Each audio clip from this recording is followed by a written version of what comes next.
join me in the Pledge of Allegiance. I pledge allegiance to the flag of the United States of America and to the republic for which it stands, one nation, under God, indivisible, with liberty and justice for all.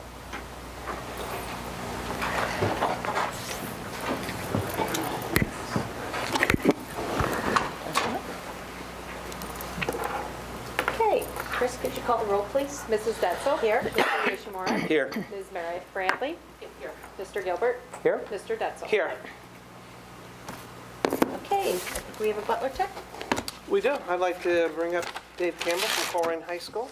Looks like he's got his robot here tonight in the engineering class. Yeah. Is the light on there? Yeah, Okay. we're good. I'd like to actually bring up my students. as Sure. well, if that's all right. Bring them up. To my left, we've got Jacob Reedy, who's our CEO of the class. We've got Antonio Hartman, who's our CFO for the class. We've got Tate Mitchell, who's our Chief Information / Team Media representative. And Adam Hinkle is our robot driver from the junior class. Just to give you a brief update, because give the teacher a microphone and we'll talk for hours. So Jake's here to pull me away when I start rambling on. A quick update about the engineering program. We've had 5 students so far this year earn industry credential in the Certified SolidWorks Associate exam. We've had 1 student actually earn his CSWP, a Certified SolidWorks Professional. That's equivalent to 5 years of using the software in industry. Wow. So it's incredible what Mike Riccardi was able to accomplish. Michael also was tasked by the team to be our representative for a new exploratory platform of SolidWorks, an internet-based software that they are just releasing, and they gave us a chance to actually test out their software and really put it through its trials. And our team actually got 2nd place, runner-up actually for the big prize was a $10,000 check from the company. They got runner-up, which was a $1,000 bonus and an Amazon gift card. So we did Mike led his team on an extraordinary adventure through their use of their platform, which we gave some really good critique back to the company. Along that, also another update is we've had some extraordinary work with CCP. I'll have 5 students graduate with their associate's degree in mechanical engineering technologies when they graduate high school. And from that, actually 1 will have to finish a summer class this summer. It's the only class he has outstanding. The other 4 will celebrate, actually all 5 will celebrate their accomplishment in April with Sinclair actually awarding their diploma when they graduate high school in May, which will be an extraordinary thing. The rest of the classes, we've had 20 students actually get close to earning their associate's degree and have almost probably over 60% of their degree done. And they'll be able to finish it within the next year to get their associate's degree. The junior class has earned over 23 semester hours of college credit already, and hopefully we'll have about 8, maybe 10, or 12 of them actually complete their associate's degrees next year. So it's phenomenal with the work they've been able to do. Of the 4, by the way, that are going on, that are graduating with their associate's degree, I believe all are going to go to the university and actually start in as 3. University of Dayton, I think, has agreed to accept them into the university parallel, essentially. The Sinclair degree program is going to put them in as 2nd semester sophomores. And they'll only have junior and senior years left to finish at their baccalaureate degree. So they'll be 3 years ahead of their compatriots, the fellow people that graduate this year and enter in as a new freshman into the bachelor's degree programs. Would save a lot of money. Well, we calculated about $100,000 to $110,000, maybe a little bit more that their families are going to save for the 5-year, essentially the baccalaureate program through that particular university. And that's extraordinary. Maybe your parents will take you on a vacation or something this summer. Yeah. I don't know. University of Dayton's still kind of expensive, but it's a private school. But I mean, it was really nice with my academics anyway. Dropped it down to actually the same price as UC, so it's equivalent, and it's been really nice. So it's a nice small campus. I can start as a junior. It's fantastic. All for free too. So that's even better. That's great. The awesome part is that these guys will be so busy starting their careers, they won't have time for vacation yet. Yeah. So that'll come in a couple more years. But yeah, so that's extraordinary. I guess I want to stop bragging about how well we've done. PBS has come in and done a couple of specials on us. They did a 1-hour, they're doing a 1-hour documentary on one of our students who's also completing her degree and spending some time co-oping at Clippard. She's had an amazing opportunity to go and explore the company and do really well with them. And complete her CCP work and her other work that she's doing to graduate high school. She's done an extraordinary job. So PBS wanted to focus on her non-traditional route through high school and through college as she starts her journey that way, if she decides to go to the university. The other time was the PBS came in and did a little special on what career and technical education is all about. So they wrapped that segment up today. I was interviewing with them this morning. So we've had a lot of really cool focus, but I think the showstopper is the Phantom that's sitting here in front. And I really had very little to do except opening the door up for about 6,000 effort hours after school in 6 weeks by these kids. And that's 1,000 hours a week, which we all know is it's a normal teacher routine for 6,000 hours a week. But as an sort of amalgamated sort of combined effort hours, that we put in about 6,000 effort hours. The parents of our team did an extraordinary job of feeding us over 1,200 meals in that time for the 40 students a night that we were averaging from after school until 8 o'clock or 9 o'clock or so in the evenings, with an hour and a half of study tables time too for the kids to accomplish their schoolwork. But we put in a tremendous amount of effort into the machine. And I'll let the kids kind of tell you about that because it's really their show. So without that, Jake? Jump on up. So I just wanted to talk a little bit about this robot because it's just here. Right now it's just this machine that does really nothing to you guys. But they released this game in January and it gives us a task, a game, and it comes out with a manual and it has all the rules and regulations for the game, all your constraints. It's like a real world challenge. In a company you would be delivered a goal that you have to complete, whether you're in a factory and you have to complete a certain task. Like they did a hackathon at P&G where they had to solve packaging problems. So this experience actually helps us a ton because we get this real world business experience where we're solving these problems, designing from total scratch. We do our research, we do all of our design concepts, we meet in all these groups and talk about our strategies and where we want to head in this direction.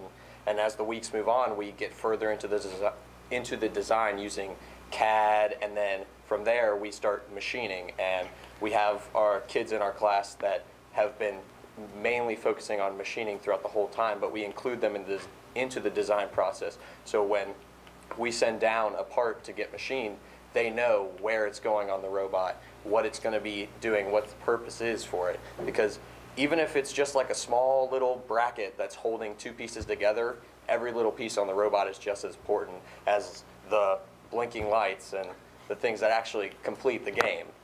We treat everything as if it is crucial to the machine. But this machine, we are all extremely proud of it. We learned a ton last year because we're a 2-year program for juniors and seniors, but we also do include freshmen and sophomore who want to come after school. They're absolutely open to come in and see what we do and learn from our experiences, and they're learning from us while we're learning from our mentors. Our mentors are a huge part of this. We kind of like to say that this robot is student built but mentor guided.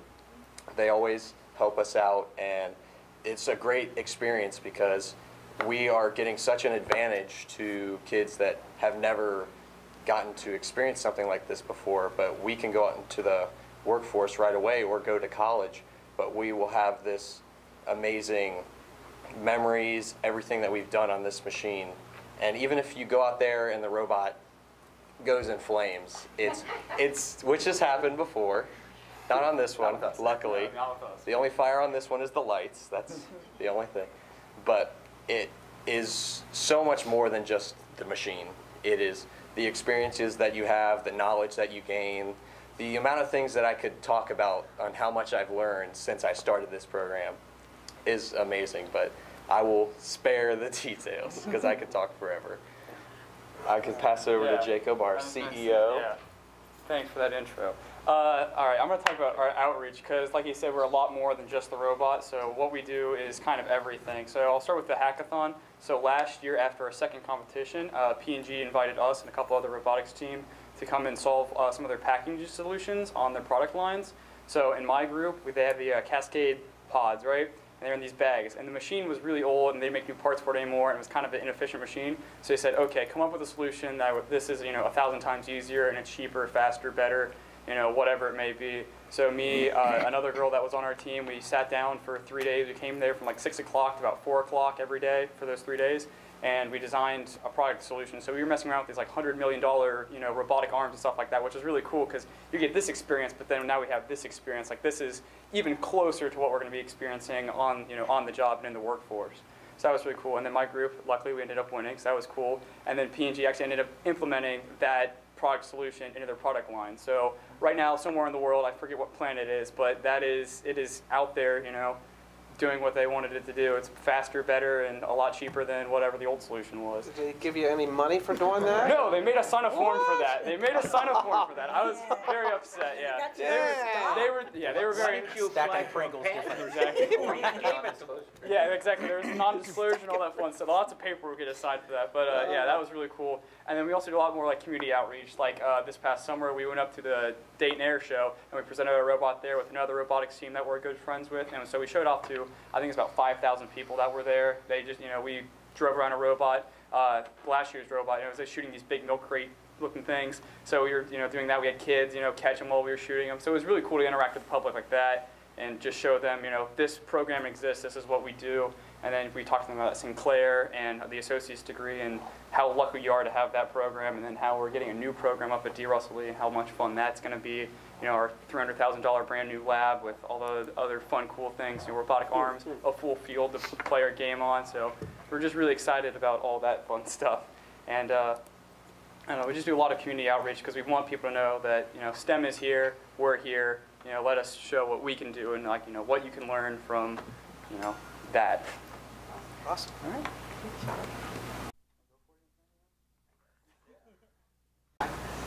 So along with our building of our robot and competing, we always have to still be able to run our team.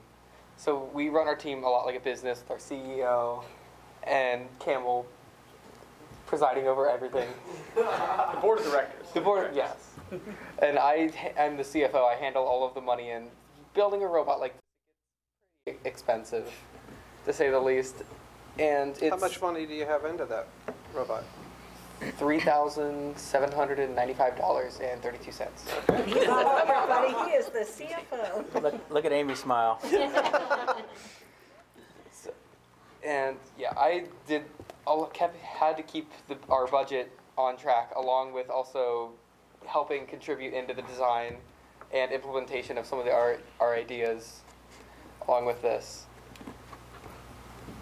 Yeah. Yeah, that's a pretty good summary of the robot. With everything we've done with the company, managing it, the students have done a great job managing each other. We actually have a chief operations officer, and her job was to maintain the day-to-day operations of the team, making sure that we had the right inventory so that Antonio could buy the right supplies at the right times, making sure that we had the right personnel in the right places to make sure that the machining, when we needed to get it done, the parts were machined. We actually relied heavily on our community as well for sponsorship. Financially and in-kind contributions. Clipper donated $0, but an extraordinary amount of their product to us this year. And we proudly have Clipper displayed all over the machine. And not only that, but another local company stepped up at the last minute for us. Rather than just being bright, shiny, clear aluminum, the kids decided they wanted to sort of black out the team this year and black out the robot. And there's a company called Specialty Powder Coating. Yeah. Yes. And Specialty, turns out, is a local company that was done, that's actually somewhat owned or managed by a Coleraine alum. And he stepped in and said that he would powder coat the robot for free and in 1 day turnaround. So what normally takes 3 or 4 days for companies to get everything in line and processed, we dropped the equipment off, or we dropped the machine in pieces and parts off in the morning, and by 4 o'clock in the afternoon he had called us and said, yeah, we ran them, we got them done for you. And it's absolutely gorgeous. So relying heavily on our community, relying heavily on the students and our partnerships is just an extraordinary opportunity that we have to do some really fun stuff. Because that's probably in my 21st year of building robots, absolutely my favorite that we've ever built. Success is ahead of us, we know. We did really well at the Miami Valley Regional. We were 13th place out of the 60 teams there. We went on to become the event semifinalists, which means that of the top 4, we actually uprooted from the number 7 seed We actually uprooted the Number two seed. the second seed. All the way that up was- set the entire event, I might Yeah. point out. We're really proud of that. Earned a judges award there, where the judges actually are professionals, and they recognize our team for extraordinary efforts in design, implementation, strategy, and manufacturing. And so they thought very highly of our work and rewarded us that way. And right now, through Western Pennsylvania, West Virginia, and Ohio, in the current season, we're currently ranked 7th out of the over 100 teams. And this week, we're heading off to the Greater Pittsburgh Regional at California University of Pennsylvania. And we leave Wednesday, and we're going to go up there. And of the 43 teams there, we've got our fingers crossed that luck will shine on us, and our skill will really carry us through the event and do really well there.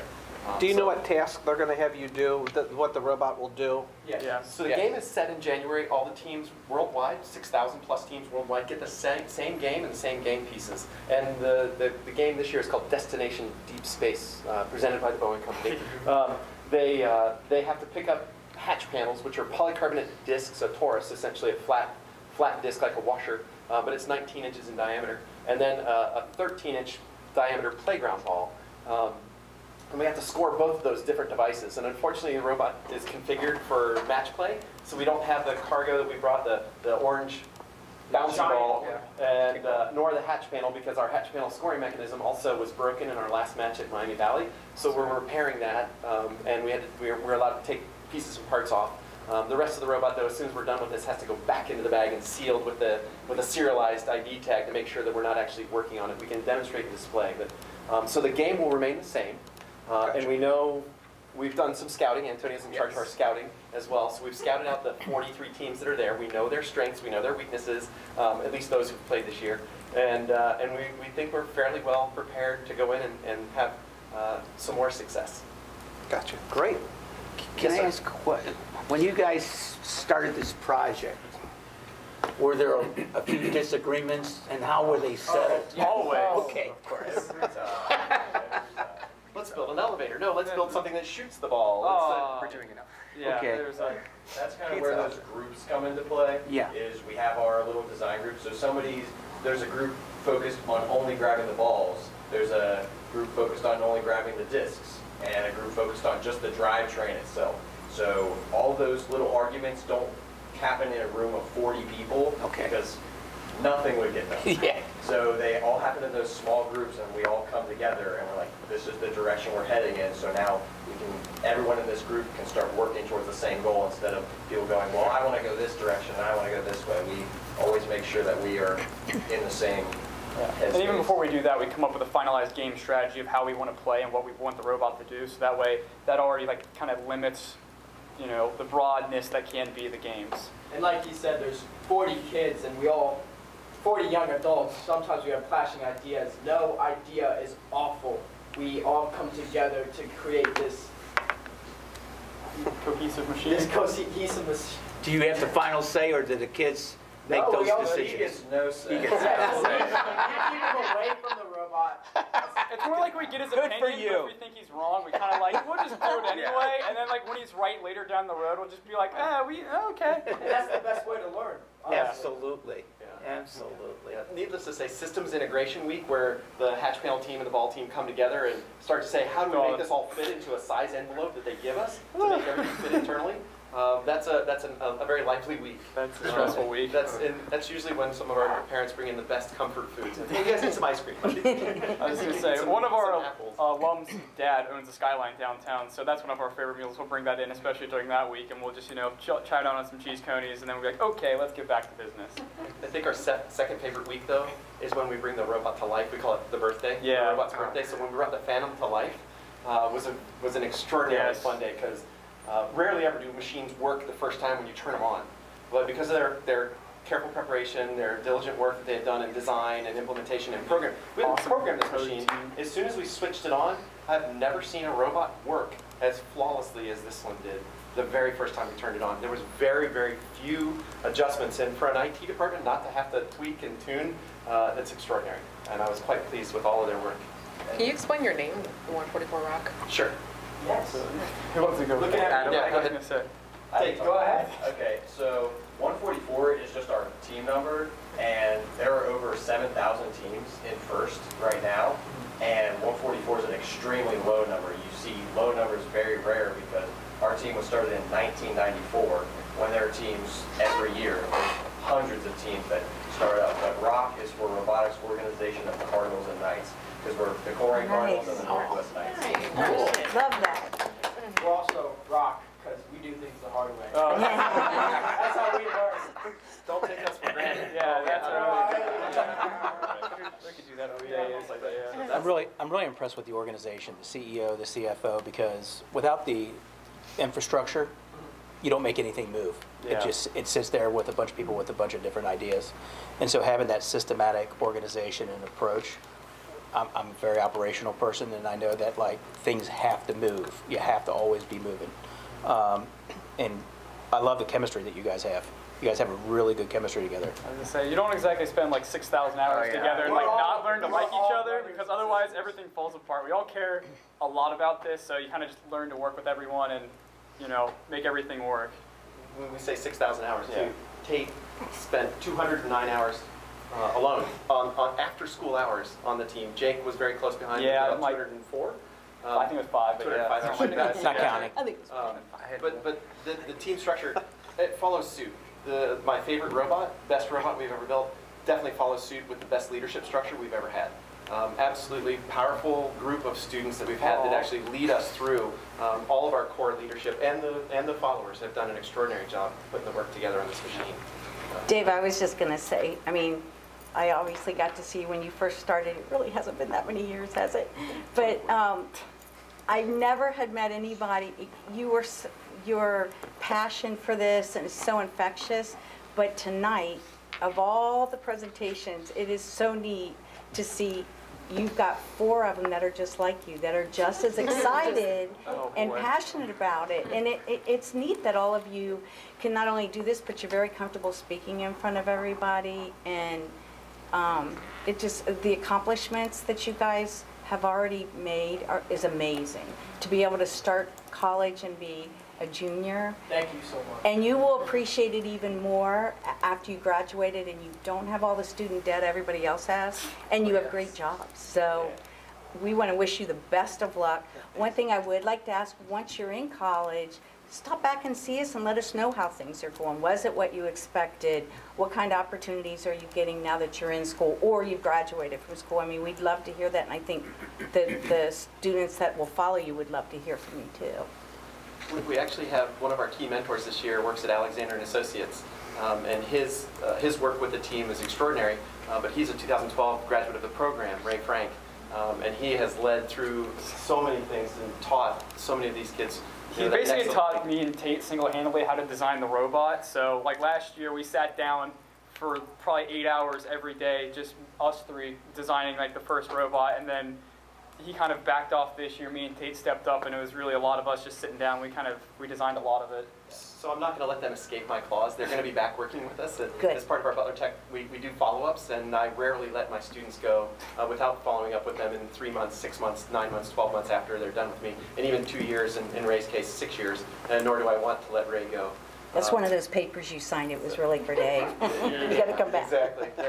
Our claws are something. So when the students graduate, is there going to be a presentation with their associate's degree at the high school graduation, or is that going to be through Sinclair?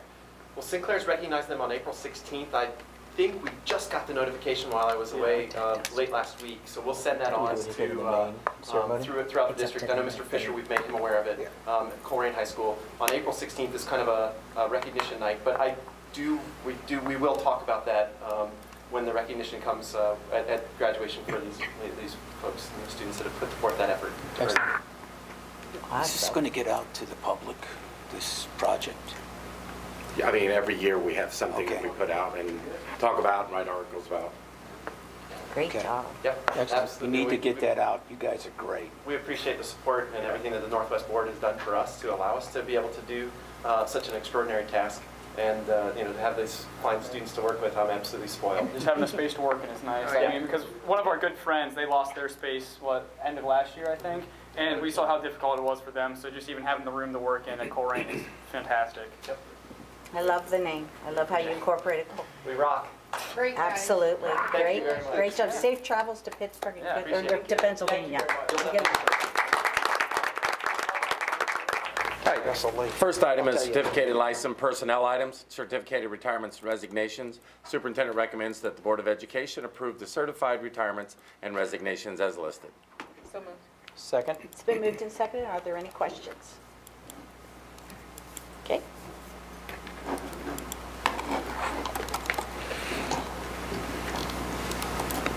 Motion passed 5-0. Next item is a classified personnel item, classified retirements and resignations. Superintendent recommends the Board of Education approve the classified retirements and resignations as listed. So moved. Second. It's been moved and seconded. Questions? Yeah, I do have a question, because I talked to Daryl about this. Is there any follow-up or data that was supposed to be done with these follow-ups to the resignations or retirements? Yeah, we are still contacting people as they resign and doing a follow-up survey with them. So if you want, we can schedule a presentation and a meeting with all of the data. I would like that. Maybe April? Sure. Anybody else? Okay.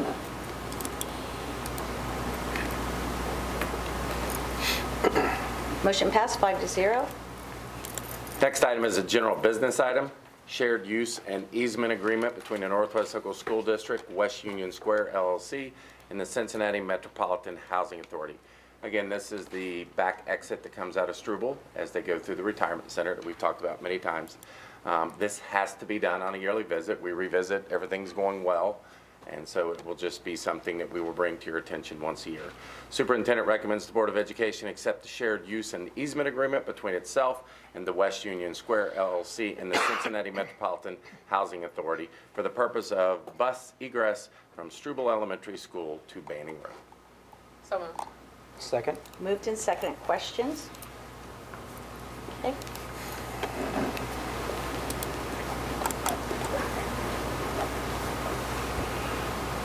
Motion passed 5-0. Next item is certificated licensed personnel items. Superintendent recommends the Board of Education approve the certificated licensed personnel items as listed. So moved. Second. Been moved and seconded. Are there any questions or comments?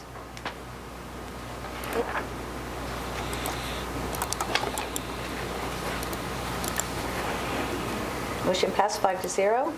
Next item is classified personnel. Superintendent recommends the Board of Education approve the classified personnel items as listed. So moved. Second. Moved and seconded. Questions?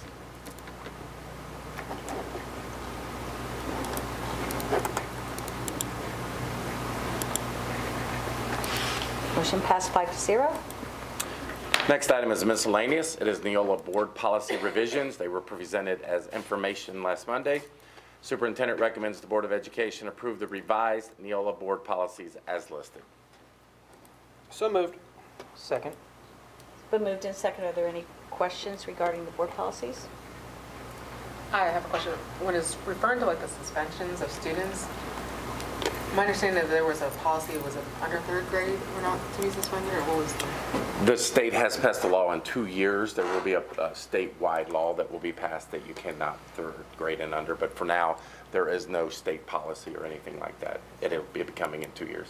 So, okay, 2 years, third grade and under would not be allowed. It will need a new policy for that. Yep. Currently they can. Currently they can. Anybody else?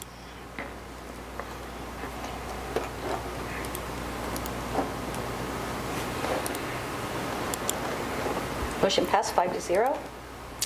At this time, we will move into the work session, so if everybody could move down to the tables, and we'll start with a curriculum presentation. Hello and welcome. We wanted first to start with an introduction of ourselves. My name is Stephanie Kessling. I'm the Director of Curriculum and Instruction. My name is Brenda Miller. I'm the Director of Instructional Accountability, and I oversee 612 curriculum. And I should have said that my primary oversight is pre-K-5 curriculum. So first we wanted to start out with kind of an explanation of what curriculum is. I think it's changed over the years for many of us since we were in school perhaps. The curriculum is a little bit different. So we wanted to go through a little bit about what curriculum is. So basically, curriculum is what we teach, and currently those are the standards. Those are passed or set by the state of Ohio. What level do we teach it at? So what level are we hoping that children will understand these standards? So what is the rigor included? Obviously, there's the students, and when we talk about students, we talk about a vast majority or a vast array of students and their capabilities and their abilities in the classroom. So we have to consider them. We have to consider how we're teaching. So what are the instructional strategies that we're using to convey the message to students, and that students are actually learning from those instructional strategies? What resources and materials we use. So I think this is where curriculum used to be. If you want to think back when you were a student, most of us in the room, think back to when we were students in school. Curriculum was really about what program did your teacher bring? How did they teach math?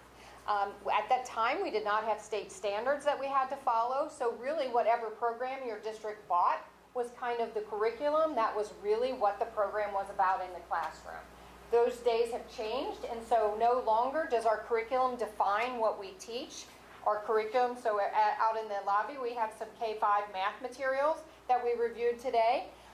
Even if we purchase these materials for our classroom teachers, our expectation would be that they would be teaching the state standards using the tools that they have available to them. So curriculum is not necessarily just what the materials are. It includes a lot of different components.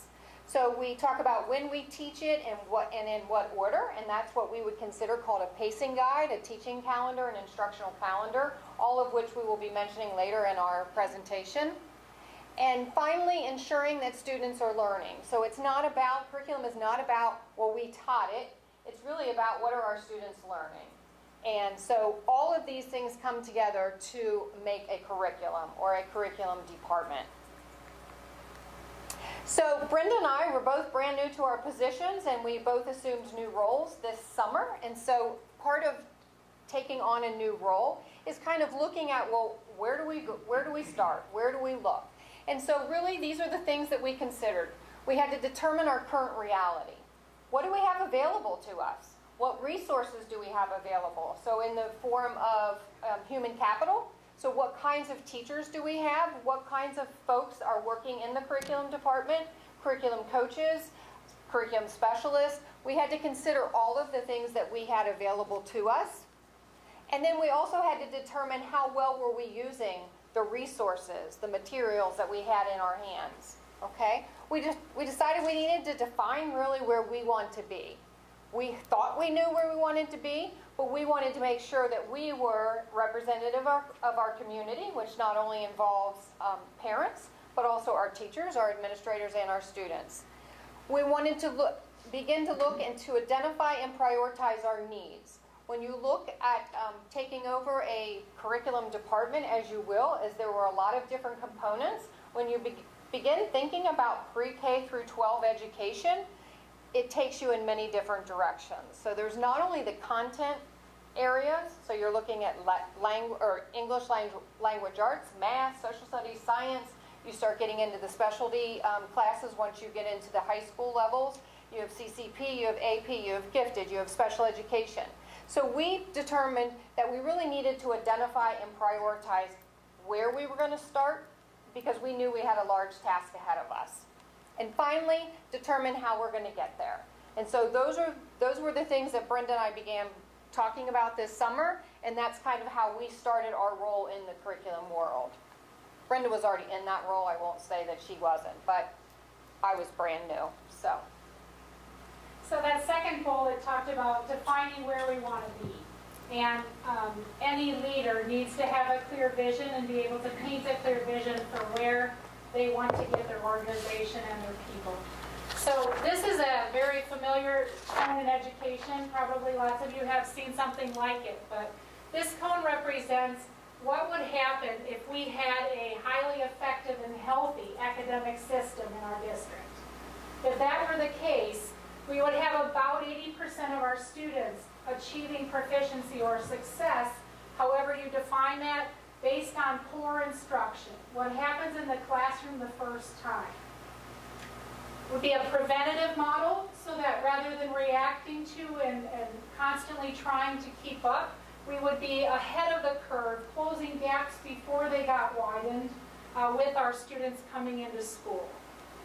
In a healthy system, about 10 to 15% of our students would need some type of additional intervention on top of that core instruction. And at the very tip of that cone, anywhere from 5 to 10% of our students would need intensive intervention. Oftentimes that would look like individualized or small group, whereas the targeted intervention could be provided by the classroom teacher through groupings in their classrooms and work that they do. As Stephanie said, we kind of talked through the summer about how are we going to go about determining our current reality. We knew, both of us felt strongly, that we had to look beyond just numbers. We had to talk to and listen to our people. And our people, we call them our teachers and our building principals and administrators. So we needed to do a lot of work in that respect. We did need to look at the data and really dig in preschool through 12th grade to see where we're at in terms of our current reality. And finally, both Stephanie and I felt like we needed to get into classrooms. We needed to see firsthand what teaching and learning looked like in Northwest Local School District. So we took that on in a collaborative way initially, and now we're starting to work at different ends of the spectrum, with her focusing preschool through 5th grade and myself middle school and high school. So this is our real cone. This represents our 2017-18 data for reading or English language arts.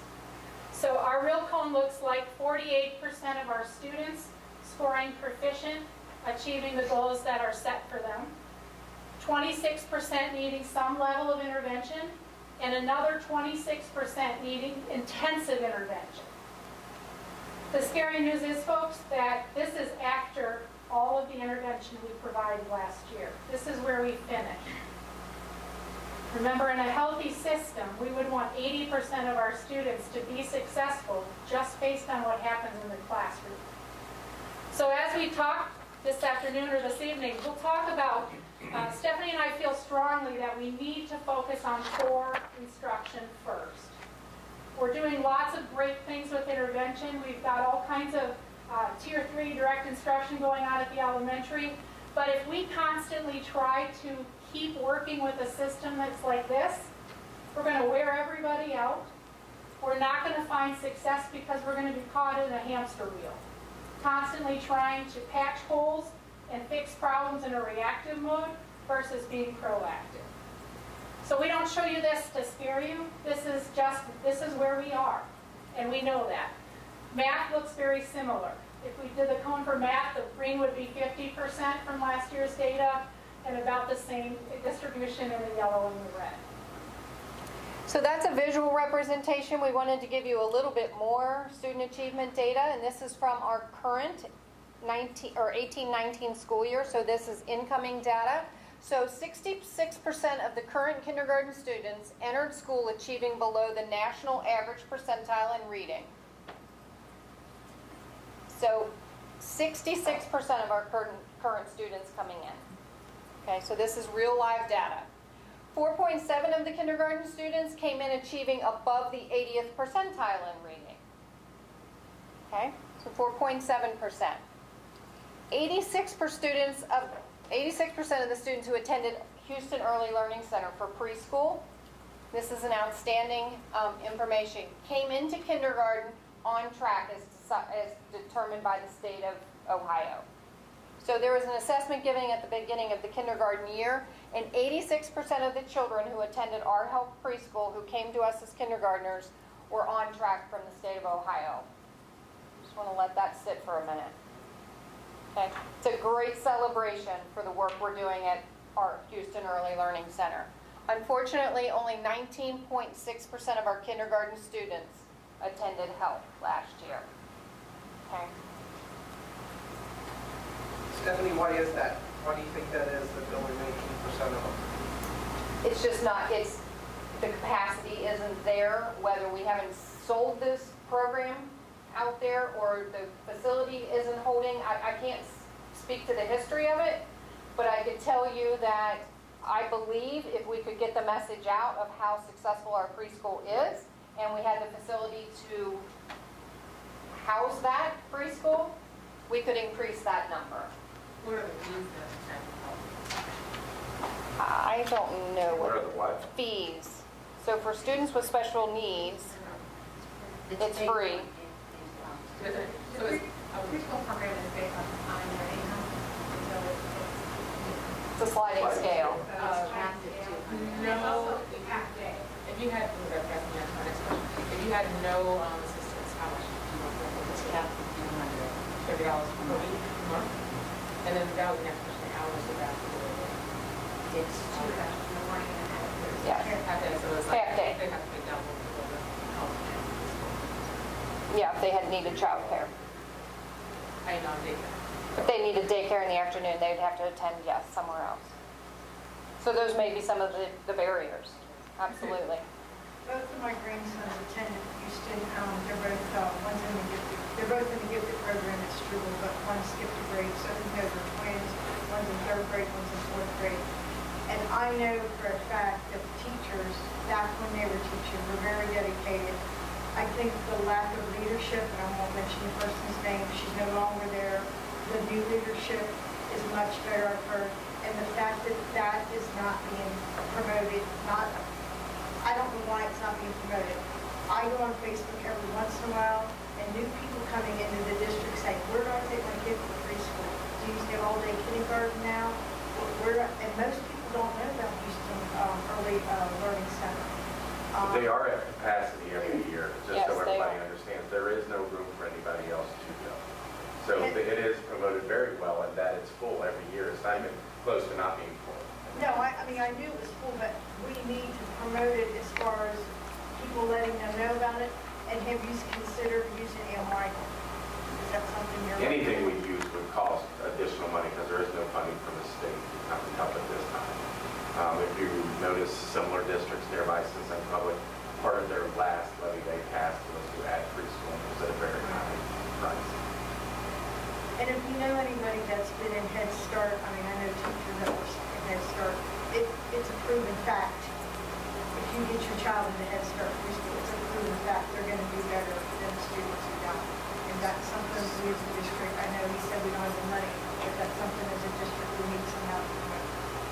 Yeah, we have a real gem. I mean, we have a 5-star preschool program, and we do need to communicate that and celebrate that. And with the help of the community, we're proposing a little bit that we work to expand that. We're getting really great results. Unfortunately, it's only about less than 20% of our students in kindergarten that actually have that experience.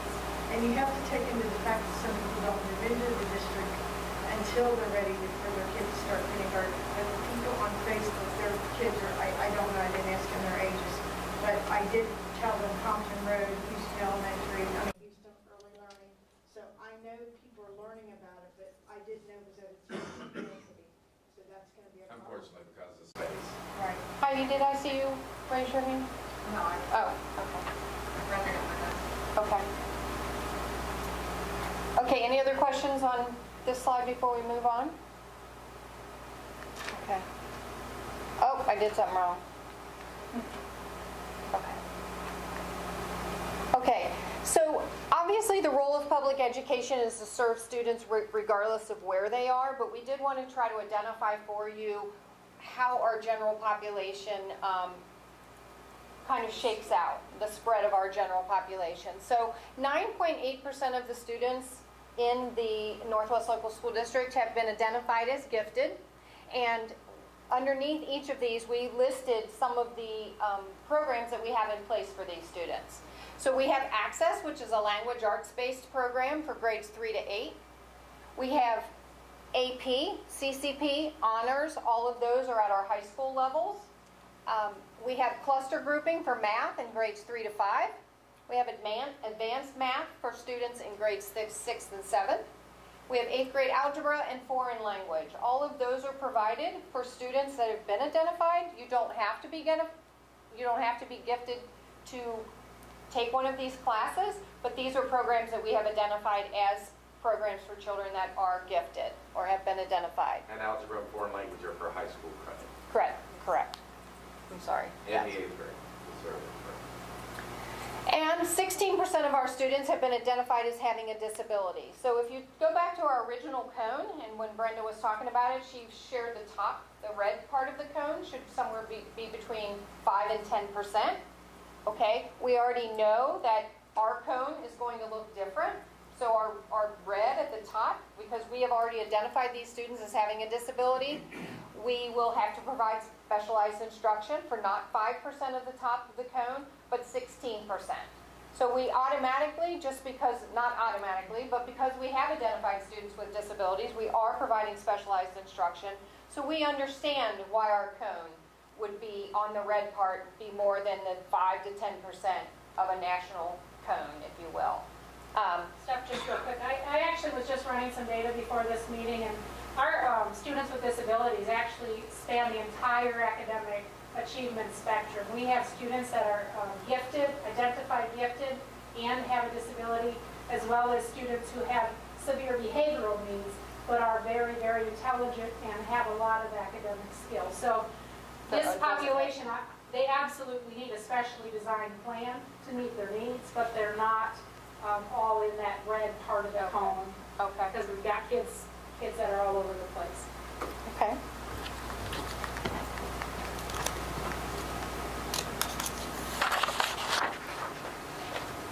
Is this me or you? It's me. Okay. So one of the things that Brenda and I were really keen on is listening to our public and listening to our people, as Brenda called them earlier, but listening to folks that are out there doing the work. I know as a prior building principal and Brenda as a prior building principal that when you're out in the buildings, it is crucial for folks that are making decisions to listen to what you have to say. So meeting with teachers and meeting with administrators was something foremost on our mind. We wanted to spend time in the trenches, if you will, to make sure that we had a good working understanding of what was going on in our classrooms. And so we've listed a few things here that we believe have shaped where we wanted to go and where we're moving towards. Principals and teachers indicating that they were confused and frustrated with a process called TBTs. Okay, so TBTs is a teacher-based team. It sounds like what it is.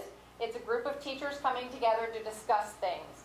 In our district, we had folks that said a TBT was a form. We had folks that said a TBT was a process.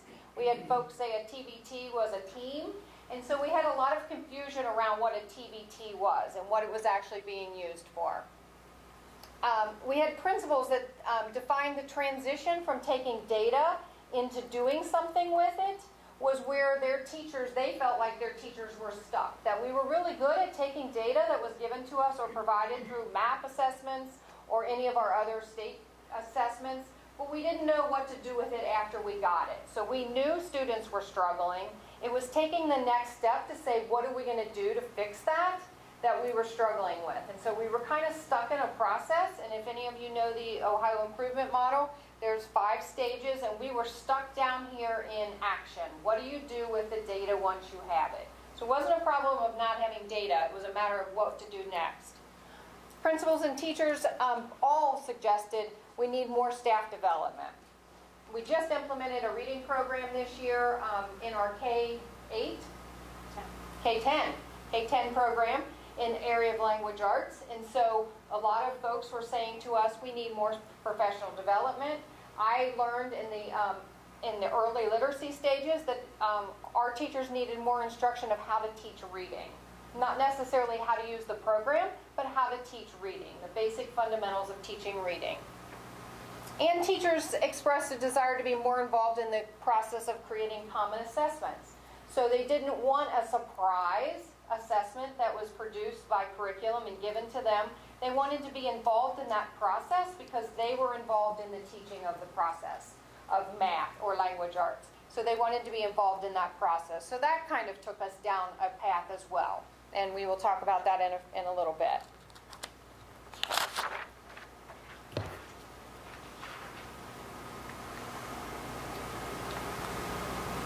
Was that the end of that one? That's a continuation. Oh, okay. Principals and teachers talked about differentiation. Differentiation simply means how do you take the same material and teach it to children that are on various levels of their understanding. And so how do I differentiate in the classroom? Again, it goes back to that action. I know they're struggling. What do I do with that information? High school principals and teachers expressed a desire to have more courses offered to students, and that was allowed through the redesign and the brilliant thinking of coming up with additional classes. And so we listened to those teachers and had them design classes that they thought students would want to enroll and take from them. They also, teachers were reporting that they weren't necessarily utilizing board-adopted materials. So every year, the board, or every several years, the board reviews policy, or the curriculum department does, not policies, reviews the materials and recommends an adoption. And so what we were finding is that folks were saying to us, and I believe they said it to our superintendent as well, we're having to spend our own money on materials because we don't have enough materials, or we don't have the right materials to teach the standards to the students that are sitting in front of us. And so that was a disconnect for us. If we're going to spend money, taxpayer money, we want to make sure that those resources are high quality, teach the rigor, teach the standards the way they need to be taught, so teachers aren't going out and latching on to things they find on the internet that they think might be better to teach students. That leads to an inconsistency in how things are taught to our students across the district. So as I said earlier, one of the strategies Stephanie and I decided was really crucial for us new to our positions was to get out there and be in classrooms, to observe the teaching and learning process everywhere from preschool through high school. And so at the very beginning of the year, we started together going to teacher collaboration meetings, these TBTs as they've been referred to, and just sitting and being with teachers and listening to their concerns, asking them what they needed, what support they wanted from our department. And so we did that through the months of August and into September and even the beginning of October. We also both have been participating in their data days. These haven't been as prevalent as we originally envisioned and talked to the principals about this summer, but the days that have happened have led to good discussion and facilitated the process of not only looking at the data, but getting beyond that to now what? Right? We started using the data to group students. Well, that's not going to get us a change in results. We need to actually do something different with our instruction. And so we were excited to be offered the opportunity to be a part of that. Okay, are you going back into these teacher conferences or these collaborative things? You said you went from August to October. Is there any follow-up there? Yeah. I have continued to be attending TBT. We went together until beginning of October. Like I would go to the middle school classes. Right now. Yeah, I'm doing all the pre-K-5. Every day I'm in a meeting at a building, and Brenda's doing the 6 through 12. But in the beginning we went together. So she came to a couple elementaries, I went to the middle schools and sat with her and on her meetings. But Joe, it definitely needs to be an ongoing process so we can see the evolution and progress of our teacher teams. What if there's some concerns by teachers? How do you solve that situation? Concerns about our department? About the curriculum. The materials. Yeah, the materials, yeah. Yeah, so that has actually led to some decisions that we've made and some exploration that we've done. I started this summer meeting with the high school math, algebra, and geometry teachers, and quickly learned that they had very old materials that they weren't using, and our data would show that we're really not doing well in high school math. So we started this summer, based on their concerns, planning for a sequence that made sense, putting it to paper so we could have consistency between high schools, and now we're in the process of, in our teacher team meetings, looking at, did we set a good course, and making adjustments as we need to do. So, how often do you guys visit these schools? For the teacher meetings? Yes. Not as often as I would like, certainly, but... I'm in the buildings almost every day. Almost every day you go? So I have some specific focus areas. I'm hitting geometry and algebra every time I can. Also hitting the middle school meetings for ELA. So trying to make sure that we don't overwhelm them by being in their way, because they also need time together to work and problem solve, but we want to make sure that we are supporting them in the process. And so this year is actually a math review year for us, and so we've been doing a formal review. That involves teachers from every grade level. Today I met with kindergarten through 5th grade. We had 4 teachers from each grade level. At Houston, this is a team that's been working, this is their 3rd meeting, talking about where the gaps are in the current program, what they're looking for in a new program, kind of the philosophy that we're all looking at. We brought materials in today. We have several samples out in the hallway. And this is a time for teachers to provide their input and insight into what they need, what they think their colleagues will need, because we know that we have a lot of math minds in the room, and not everyone's a math mind, and they may be teaching math.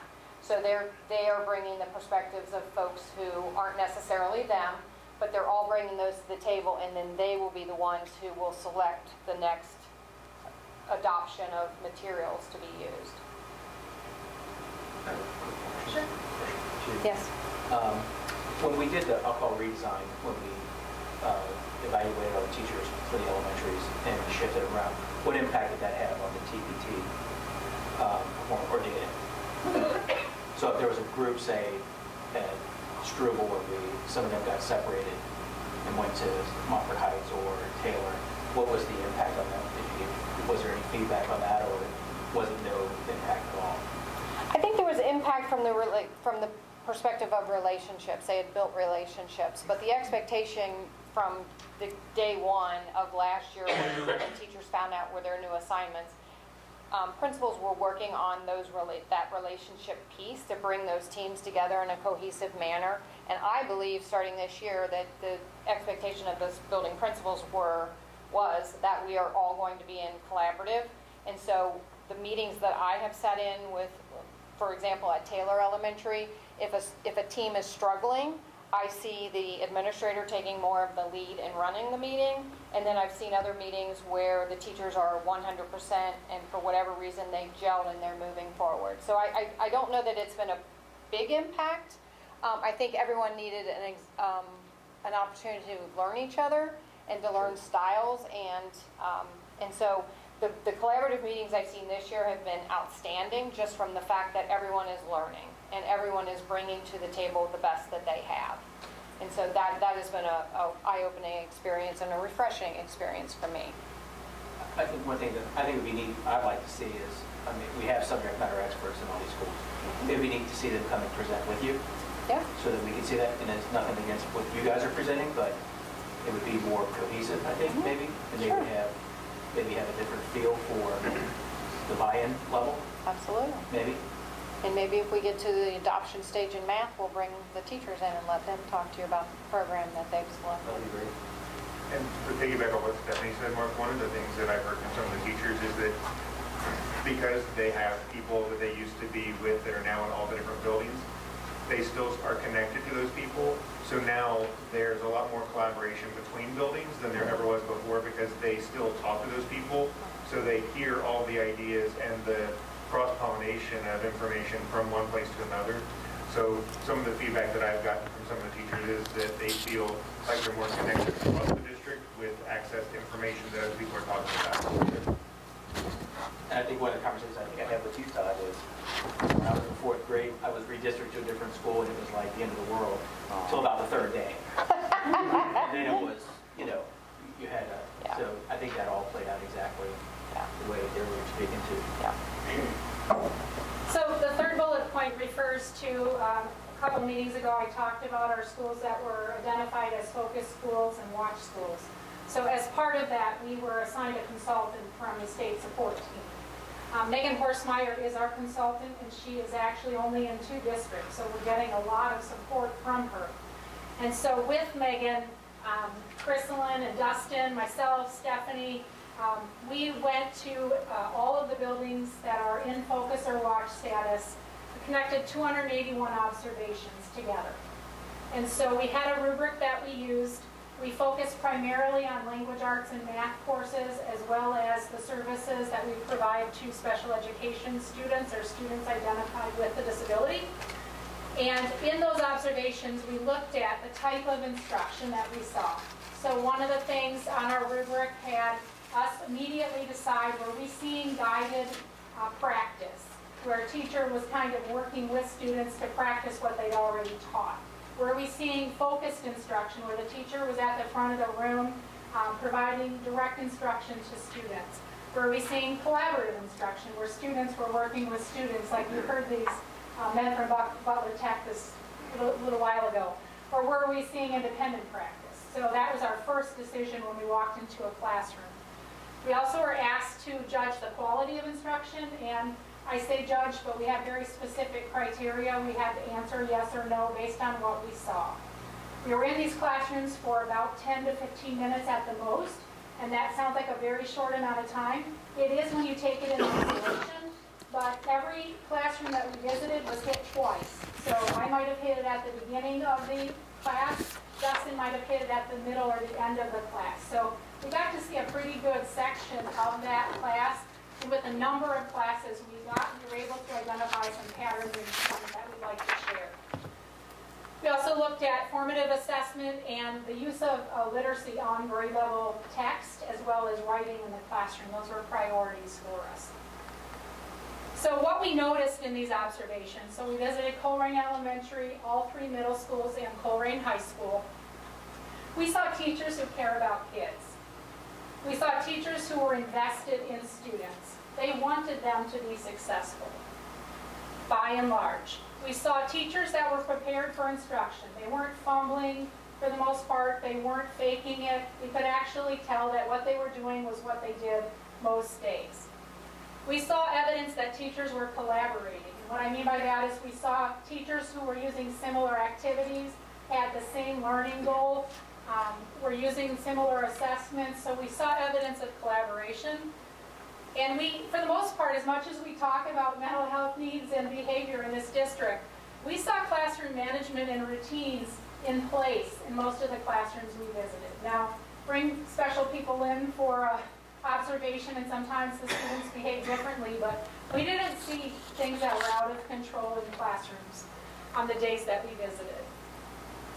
We also observed very traditional teaching for the most part. Teachers standing in front of a classroom, providing a lecture, students taking notes, students completing a packet or a worksheet. We saw students that were, the last bullet talks about, we saw students who were being compliant, but were not necessarily sure if they were learning. I'm not sure if that makes sense, but you could follow the teacher's rules and expectations and look like you were doing everything right, but there wasn't really a check for understanding to make sure that every student was learning. And so that's what we mean by formative assessment. Assessment along the way to inform what we do next. So if students raise their hand and they volunteer and the teacher calls on them, the teacher knows what they understood, but they don't necessarily know what everybody else understood. So we're looking to work on that. And then that second bullet there, we didn't see a lot of literacy. For as much as we've said literacy is a focus, we didn't see a lot of kids in text, digging into grade level text, writing about grade level text, working on vocabulary. And so that's something that we definitely have emphasized to the principals in going through this data with them and then in turn to their teachers. So I've spoken to the board about this in the past at a prior work session, not this year, but last year, about some of the research that we've done as an administrative team, and Brenda and I revisited that research and those studies this summer. And part of the research is called the 90-90-90 Schools. It's by a researcher by the name of Doug Reeves. And what Doug studied simply was that schools that had a 90% poverty rate, a 90% minority population, and were achieving at a 90% on standardized assessments. And so what came out of this Doug Reeves' research was that there were common characteristics among all of those schools. They weren't all the same, but they were very common characteristics. And the common characteristics of these buildings, the number one was the people teaching are more important than the programs being used. So that's something that we keep bringing back to the forefront, that it's not about the math program we adopt, it's about the teachers in the room and what they're actually doing with those materials. That reading and writing process, drive processes in other subject areas. So if you are not a competent reader, and you're not a competent writer, you may struggle in other areas. These schools dedicated 150 to 180 minutes a day to literacy instruction. So there was no question of what their focus was. The majority of a student day was spent in the areas of reading and writing. Enrichment and intervention was expected daily. So there had to have been time in the day for intervention and enrichment. And common assessments with collaborative grading. So teachers grading each other's, helping grade common assessments, and looking at other work, not just their own students. So these were characteristics that came out of Doug Reeves' research. This is why Brenda and I, when we began talking, started talking about literacy. Literacy, literacy, literacy. And I said, I believe last year in the work session, that you have to have a laser-like focus on literacy. And when you look back at our cone and you start taking into account some of the things that we've seen in our observations, Brenda and I continue to come back to literacy. What are we going to do with literacy? We believe it all begins there. And if that doesn't convince you, here are some things from the Reading Foundation. And I want to read it because I think it's really important. The children who are truly at risk in this country are those who cannot read. Academic, emotional, and social issues abound for children who are poor readers. Children who are behind their peers in reading struggle with low self-esteem and feelings of inadequacy. Low achievement in reading is also the common denominator in school discipline, attendance, dropout problems, and juvenile crime.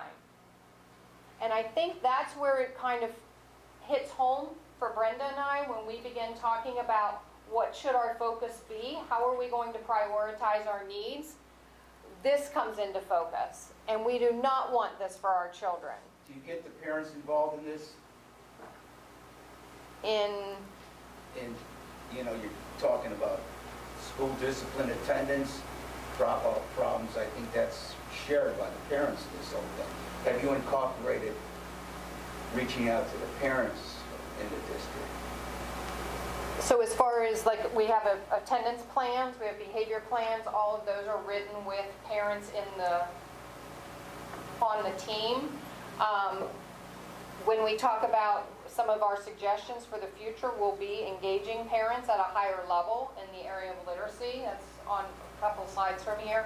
But we do, I don't know about dropout necessarily, but I can tell you definitely from an attendance standpoint and from a school discipline standpoint, behavior plans, all of those include teams of parents helping design plans that will help their students be successful. So you are including them? Yes. We have to by law. House Bill 411, as all of you know as board members, covers attendance, and it requires a parent to be part of the meeting if there's attendance issues. So we talked about that policy several times. That's a big piece. Any behavior plan, any intervention plan, any IEP must be signed off by a parent, or it is not legal. And so all those policies are in place for us also. I think too, just even more informal than that, I know that one of the biggest things that I was able to do at Lincoln Heights when we really decided literacy was our focus was to engage the parents in reading with their child every night and making sure that that was happening. And we didn't think it was possible, and the teachers didn't at first, but we just kept talking it and preaching it and holding people accountable for it, and a large majority of our families came on board, and it made a difference in terms of student achievement. Have you gone to like community sessions in the district with these parents? Have you presented this to them? So we presented at the meetings that Todd's held with parents. We have a long way to go to continue to get this message out. Working with our principals and our teachers about engaging parents in this school improvement effort is critical. So just another quote. Academically, children who are not reading on grade level by the end of third grade struggle in every class year after year because over 85% of the curriculum is taught by reading. Reading is the skill that students need to get any information from any class. And so I know, this is why Brenda and I have continued to come back to having a relentless focus on literacy. We believe, Doug Reeves proved it with his research, that if you focus on literacy, everything else, all of your other subject areas will come into line as long as you focus on literacy. And when I say focus, I've said it over and over and I laugh and giggle, it is a relentless focus. It has to be the most important thing that you're doing. This should sell, if you want to have a brand, a name, this should sell us, that we have a relentless focus on literacy. Because if we can do it at the K-1-2 level, by the time our students get into 3rd grade, we are not having to be reactive anymore in design intervention programs.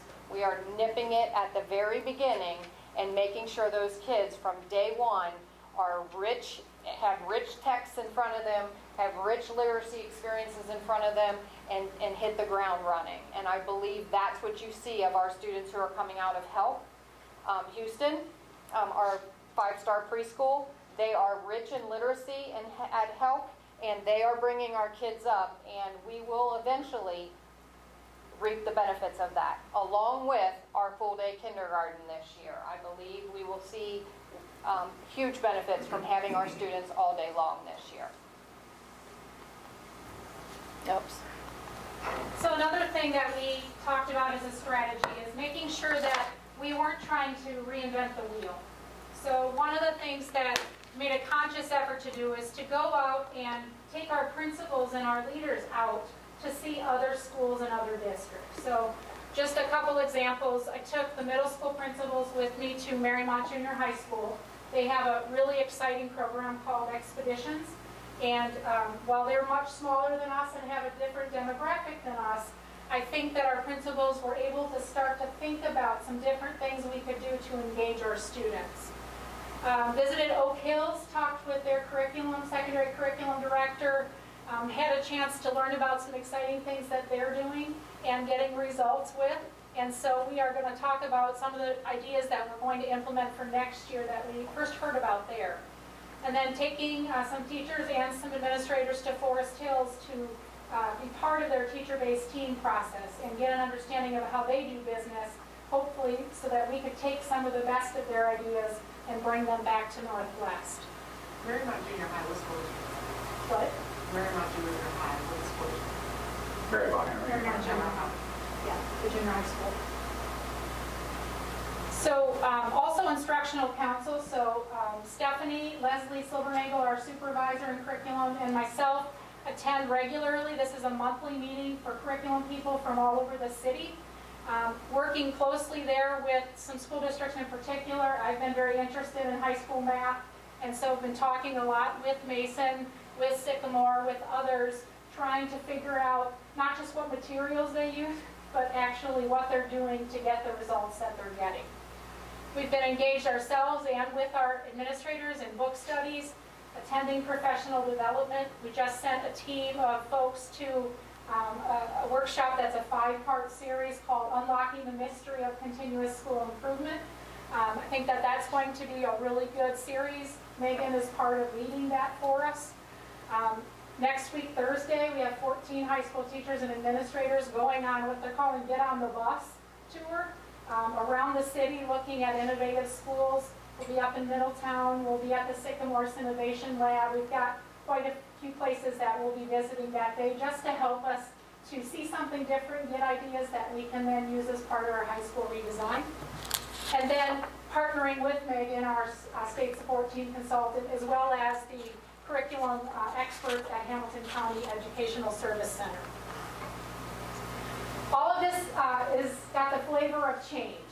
And we know that change is a process. It's not a one-time thing or an event. For better or worse, when changes happen, people can have emotions, and rightly so. They might feel threatened personally, they might feel afraid or unsure of themselves, and so when we're in that state of change, leadership is key, providing the support that folks need to work through that process. One of the things that really strikes me, this comes from Michael Fullen's work, and he's like the guru on writing about the change process. He talks about redefining resistance. So when people ask hard questions, when people kick up their heels and they don't want to try something, or they dig them in, actually is what I meant, that is not necessarily a bad thing, and we need to redefine it. because usually it's because they have some good reasons, or they view them as good reasons for putting up resistance or asking questions. And so that's when leaders need to listen. We need to listen so that we can maybe identify some concerns or areas of need that need to be addressed in order to be able to move forward with the successful change implementation. We know from research that change takes time. When you're talking large-scale change, 3 to 7 years is what's out there in the research before you see real impact that's sustained over time. Stephanie and I, this causes us to lay awake at night because we're dealing with kids and we're dealing with children's lives. And so for us to say, oh, we'll just wait 3 years, 5 years, 7 years, we're not okay with that. Neither is our superintendent. We've got to make change, and yet we have to do it in a way that provides support and recognizes the people in the process. I think this goes back to some of the board members who were here when we were just trying to pass a levy and trying to build new schools. The question was constantly asked, what's your 3 to 5 year plan? We knew year one in these new schools would be routines. A lot of it is routines. You don't go from 400 or 500 elementary to 900 and not worry about the establishment of routines. You go to the TBT meetings, and the things that these two found out from the elementary folks is, it's frustrating to me because it's very hard to get kids to change classes. If we want to divide so we can do intervention or enrichment, it just takes more time than we thought. Now that some of them have routines, some of the schools dismiss a whole lot faster than other ones. Some arrive and get into building a lot faster than others. So we knew coming together, year one was going to be routines, getting team morale to be higher. So the principals have worked on a lot of that. We have found out, as we've stated many times, and when we ask for a new levy, that we need dean of students in each of the buildings so the administrators can be the instructional leaders. This is new for them. If the focus is on literacy, you can't figure out a math problem. I mean, you all have children. If you can't read and understand what the problem's asking, you're not going anywhere. So this focus on literacy is important. But I've also heard, and I'm going around to these faculty meetings and talking about the levy, and Dale and Amy are also, and we're hearing loud and clear. Todd, what do we tell these parents who are just, they're so down because last year teachers got moved and went to new buildings. And so I just stopped them there and I said, well, how do you feel now? Well, nothing like we did before. We kind of understand it now. We kind of like what's going on. And I said, well, you need to be the messenger that goes back out to the parents and tell them everything did work out okay. Now, are there some that it's still a longer drive or a different start time? But we're listening to the teachers. Everything we're doing is about listening to the parents and the teachers. I think we're listening. The parents are trying to meet with them so much, they're not showing up to things. I don't know many school districts that have a work session that have invited parents, and we put the word out relentlessly to come to meetings, and we have one. But we will continue to go forward. I will continue to have VIP meetings that started the year at 35 or 40 and are now at 4 or 5 and sometimes 2 prior to Christmas, and try to get the word out. So we'll continue to use Facebook, social media. We'll have some important discussions that when we ask for a new levy, it's a lot of what we need to do based on what curriculum's doing. But I think it's important to know the direction we're going, because we spent 2 years trying to do nothing but pass 2 levies right off the bat, and that slows you down. And then when you know you're building new schools, you can plan something, but then when you've got to take 7 and go to 5, that changes a lot of things. So this graphic just can't see everything that actually is on there. On the real slide, there's a list all around the circle of things that we've asked our principals and our teachers to focus on in the last several years. So one of the things Megan brought to our awareness is that in talking with our principals, asking them what are your district's priorities, they listed a long list of things. And none of those things, trauma-informed care, restorative practices, we had a whole host of them. None of them are bad, we need them. But what happens when everybody's trying to do too many different things and going in too many different directions is chaos. Right? If you think about rowing a boat and everybody's paddling their own way, we're going to end up going in a circle. Right? Our kids can't afford that. We need to have a line focus, and we're proposing that that be on literacy. And that we connect the dots. When we do need to do other things, we connect the dots to how do they relate to our focus on literacy. We think that with all the arrows pointing in the right direction, we'll see movement, which we're not currently seeing a whole lot of.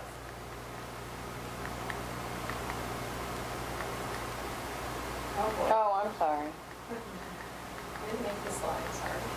I didn't know it was all So you on see there. some of them coming up, Kagan Cooperative Learning, Positive Behavior Intervention Supports, Technology. Oh, and I would Lots of add to different- that, new teams, new buildings, and in Yes. some situations, new grade levels, new subject areas that we were asking folks to redefine who they were.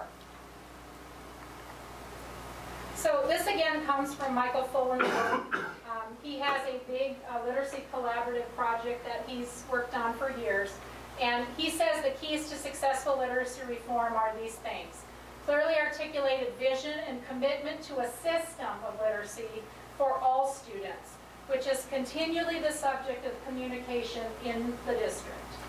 System-wide comprehensive plan and framework for improvement, using data to inform instruction and determine resources, so that refers to budget.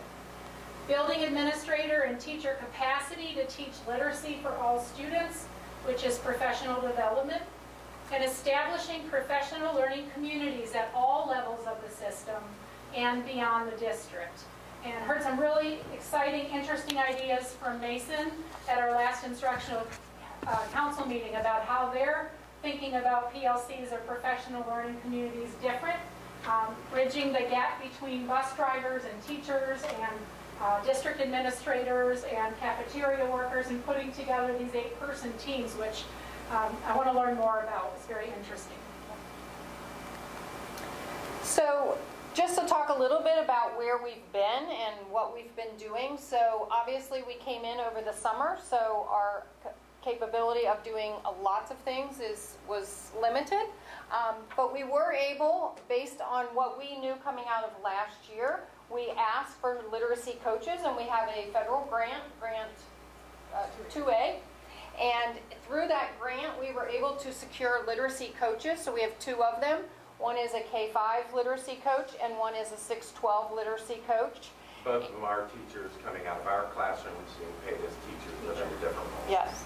So the hope was that our 2 literacy coaches could help and assist the curriculum department in taking initiatives out and really checking on what was going on in our classrooms.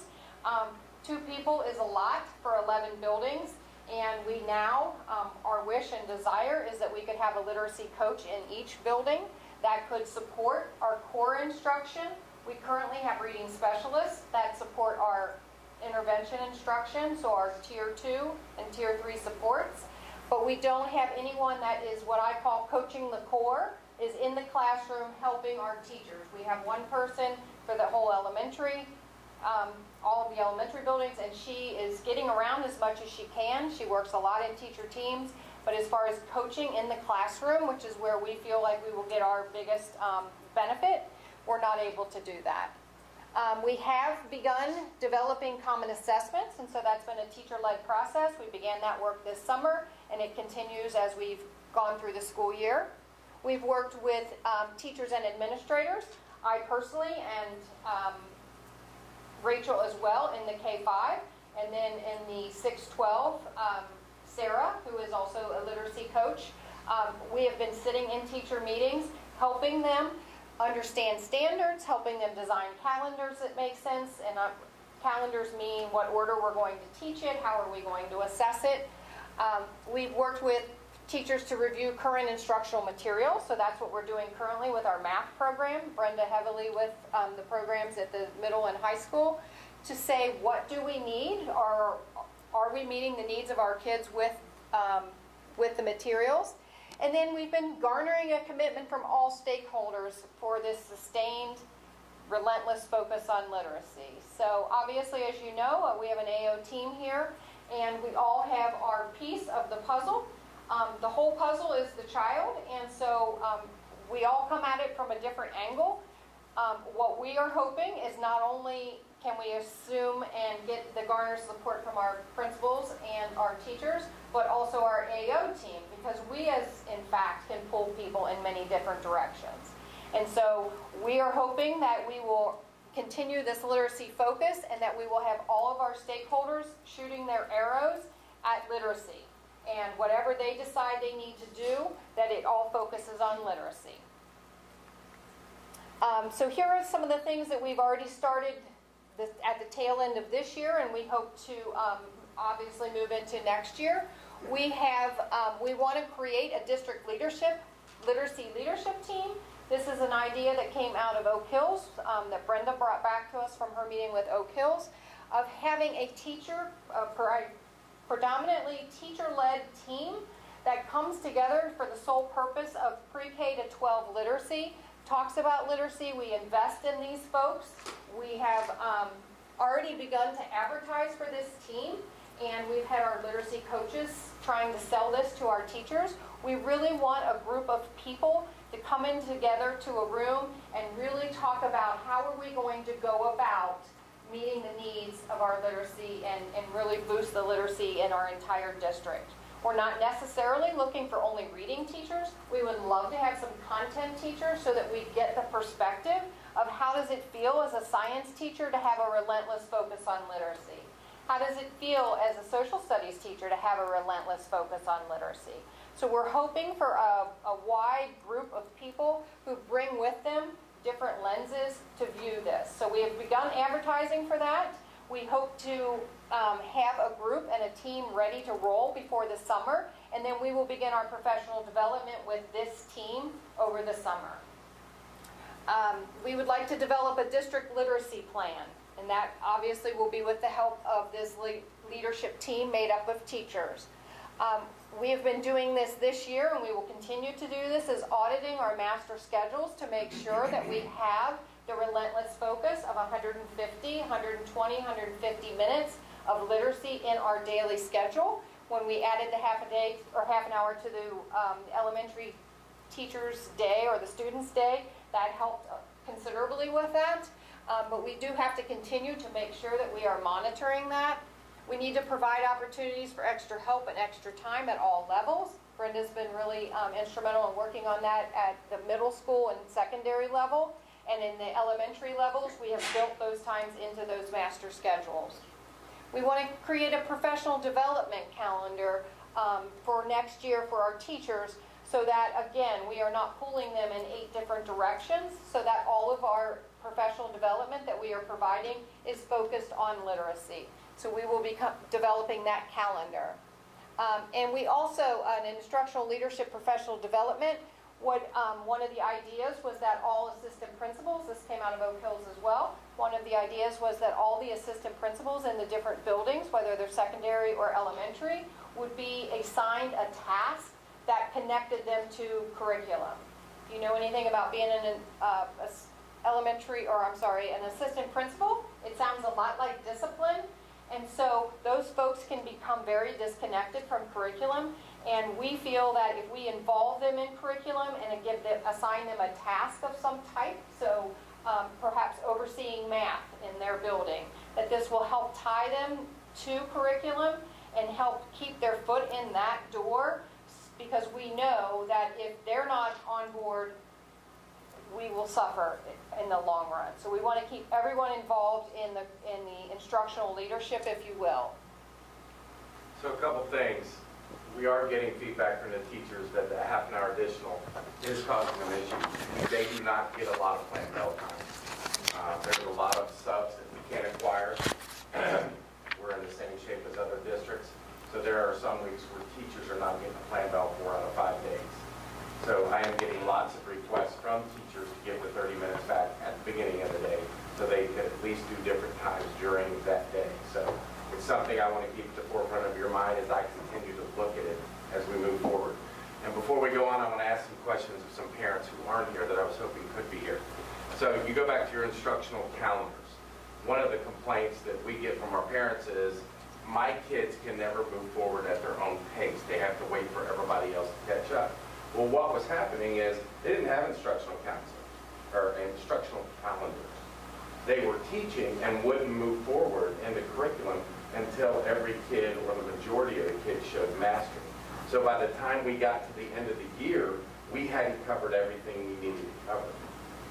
The other thing that is unique is they are letting the teachers develop the instructional calendars and the pacing guide. It does no good to give a teacher your instructional calendar, your pacing guide. It does no good to give your teachers their common assessments. If they're not developing them, they don't know what's in them and what has to be put or a big part of them.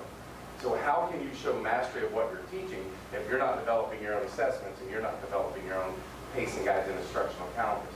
So we know from day one, when we start testing in May, we've got 160 days before the first test.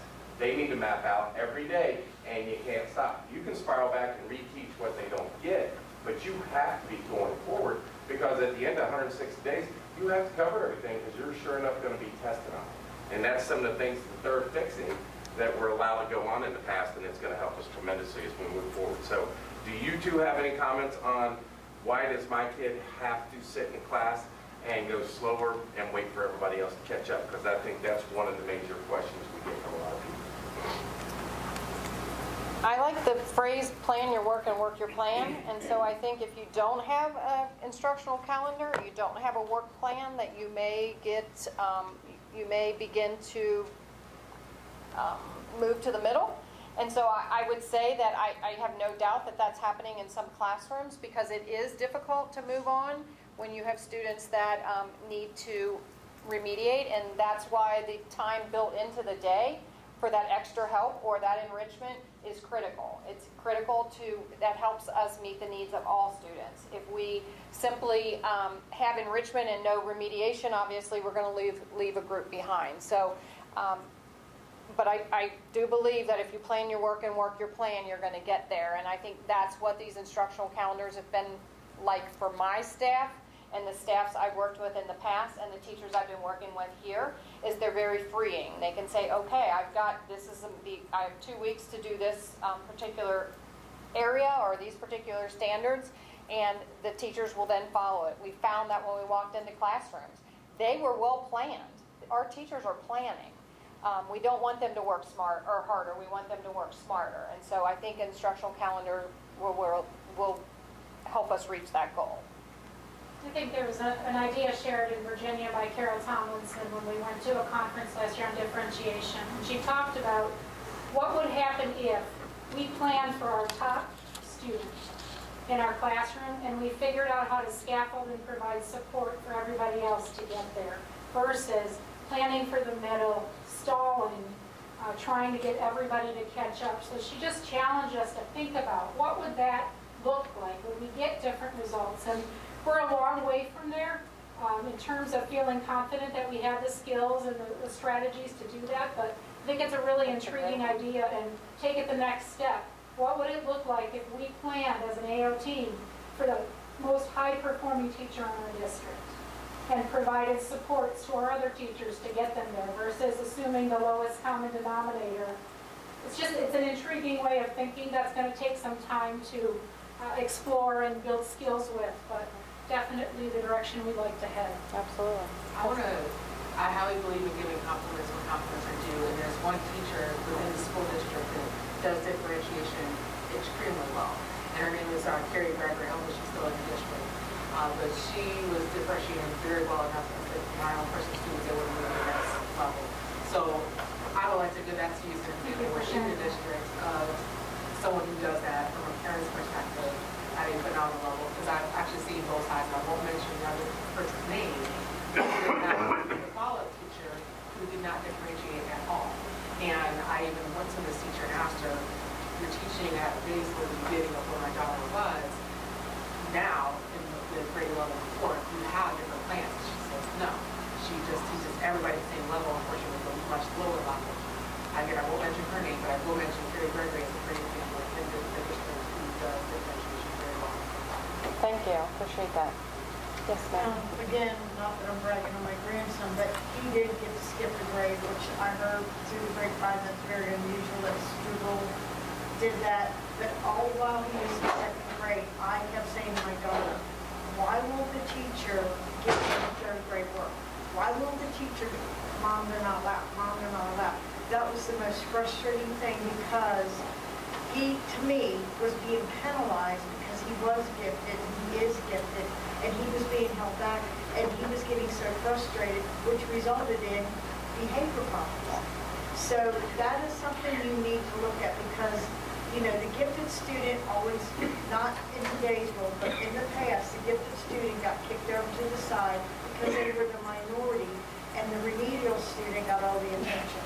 So that is something that has to be looked at, because I don't know if he's ever going to skip a grade again because of social reasons, and he's got some other problems about social reasons. But that really did frustrate him to the point, and I'm being only the grandparent, I was very frustrated with it. And the solution was to jump him ahead of grade, which, being the grandparent, I didn't agree with. But weighing the two things, did I want him to suffer like he did in second grade, or did I want him to jump to fourth grade and hope that he made it socially? So far, I mean, he's carrying a straight A grade every semester, so I guess it was the right thing. But I think down the road, when he's in the 7th and 8th grade, he's going through puberty and he's not with the peers and he's not socially at that level, that's where the school's going to have to step in and say, you know, what do we do for these gifted students? Is jumping a grade the right thing?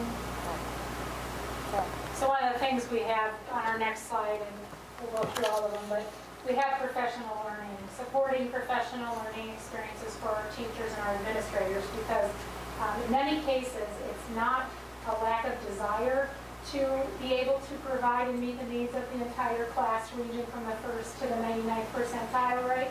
It's being overwhelmed with what that entails in terms of the planning, in terms of the trusting your students and breaking into small groups and all the things that might come with that. And so we really need professional development. We need to continue to build the toolkit of all of our teachers so that they have that. We need to have the expectation that they do that, and we appreciate that we are continually being pushed to think about our top level students as well. And in order to be able to do that effectively, we've got to then provide the support. So high expectation for that type of practice, but also the support and the professional development to give you the tools to do it. So it's not easy, but it is something we need to continue to work toward. So how can you help? So I think the overwhelming feeling Brenda and I had this summer was, this is a lot. This is a lot of work, and we can't do it. We can't do it from up here. We needed to be out in the buildings, and I think that has been the commitment this year that is going to make the difference, is that we're out there and seeing the work that's being done in the buildings. And so, but we can't do it without you as a board, and we can't do it without our families and our community's commitment to the children that are in our school district. So we mentioned this earlier, encouraging families to become partners with the school to develop strong readers. That 20 minutes a night, we were going to put that in there. We were going to show you, if you read with your child 20 minutes a night, how it increased their chances of being proficient in 3rd grade and on. It's astronomical, the difference of making it for parents to read with their children 20 minutes a night. So we need that, and we will continue to sing that, and we will encourage our preschool families and our kindergarten families and our 1st and 2nd grade to continue to read with our students at night. We need increased opportunities for students to participate in our 5-star preschool. So we would promote, and we would be amiss if we didn't say that we believe that expanding preschool options for students, ones that are high quality, will help us in the long run. If I go back to that statistic, 86% of our children, was it 86 or 68? 86% of our children aren't coming into kindergarten where they need to be. And so we need some more preschool. Was it 86? 66 not coming 66. 86 are ready when they do come. Right, 66 coming in, so 66%. Brenda mentioned number 3, which is the professional learning and development for teachers, expansions of our literacy coaching model. So having a literacy coach in our buildings that can be in the classrooms, and I would even say in some of our larger buildings, one person it's difficult to get in every language arts room in a course of a day. Support additional personnel hires to allow for principals to be in the classroom, and I think this is really around the dean and what we can do if we could pass a levy that would afford deans in our buildings to get our principals out. Brenda and I are working, and all of our team works with our principals weekly, if not every day, on being instructional leaders, but they need the opportunity to practice their skills, and so they need to be out in the classrooms. And then support flexible scheduling for before and after school programming that allows for remediation and enrichment. And so that may look like in the form of money to support buses to take children home after tutoring in the afternoon, to provide the tutors, to provide it before school. We're realizing this is not a 7-hour student day or a 7.5-hour student day. We have a long task ahead of us, or an arduous task ahead of us, and we may need some extending hours to meet the needs of our families and meet the needs of our students. So how can you help us? It takes a village, and we're asking you to come together with us, whether it's in your support of a levy, whether it's in your support of your own children, your neighbors' children. If you could come with us on the journey, we would love to have you. We want your input, but we need your help because we do have a task in front of us, but it's an exciting task. It's children and it's children's lives, and nothing could be better. So, yes? Point, well, number one and number two, I'll start with number two. Support increased opportunities to participate in the 5-star health. How can you do that during a capacity? Well, and that's what we'll talk about tonight. So we have to come up with a levy amount. Every mill that is added to the levy is $1.5 million. So if that's a priority of this board, we moved the special education department over to Weigel this year to free up space there. We do have the space to expand. So it just depends if that's something the board wants to look at. Is that something we want to hit the ground running with in August? Remember, we also have a K-8 that we're trying to finish when our number comes up. So those are some of the things that Amy and I want you guys to think about and what the amount is you want to go after. Because we can tell you what you get with each amount we put up there. We're at capacity in terms of the staff that we currently have, but we do have physical space at the Houston school. With the closing of Weigel. So the expansion for health is only based on the levy. It's only that's going to happen. Right, because there's no state funding for it. They'll fund you for children kindergarten through 12, they will not fund you for preschool. Gotcha. And then another point that was said, and I think it kind of says in the end here, but it was in the presentation earlier, where it says people teaching are more important than the programs used. And I don't really see so much of that, because that was part of me being on the diversity committee. I don't really see that as far as how we can help focus on how that will be implemented on the success of this literacy program. Because I can say that like from personal, and probably a lot of people can say the same thing as well. I recognize that my son got something or did get something. And the teachers are teaching something and they have literacy as their focus, but they may not be understanding or recognizing when this person has grasped it or not for many different reasons. So that portion where it says the people teaching are more important than the program, I couldn't agree with that statement more, but I don't see a focus on that. So one place where that really is coming into our thinking immediately for next year is with this district literacy leadership team. So in the past, we might have formed a work committee to get the work done, to bring in the program, whatever it was. We're trying to take a different focus this year that's more of a grassroots teacher up type initiative where we are investing in our teachers. So the teachers on this team will receive a stipend for being part of it. They will also have extensive opportunities for professional development, so we're investing in them in that way.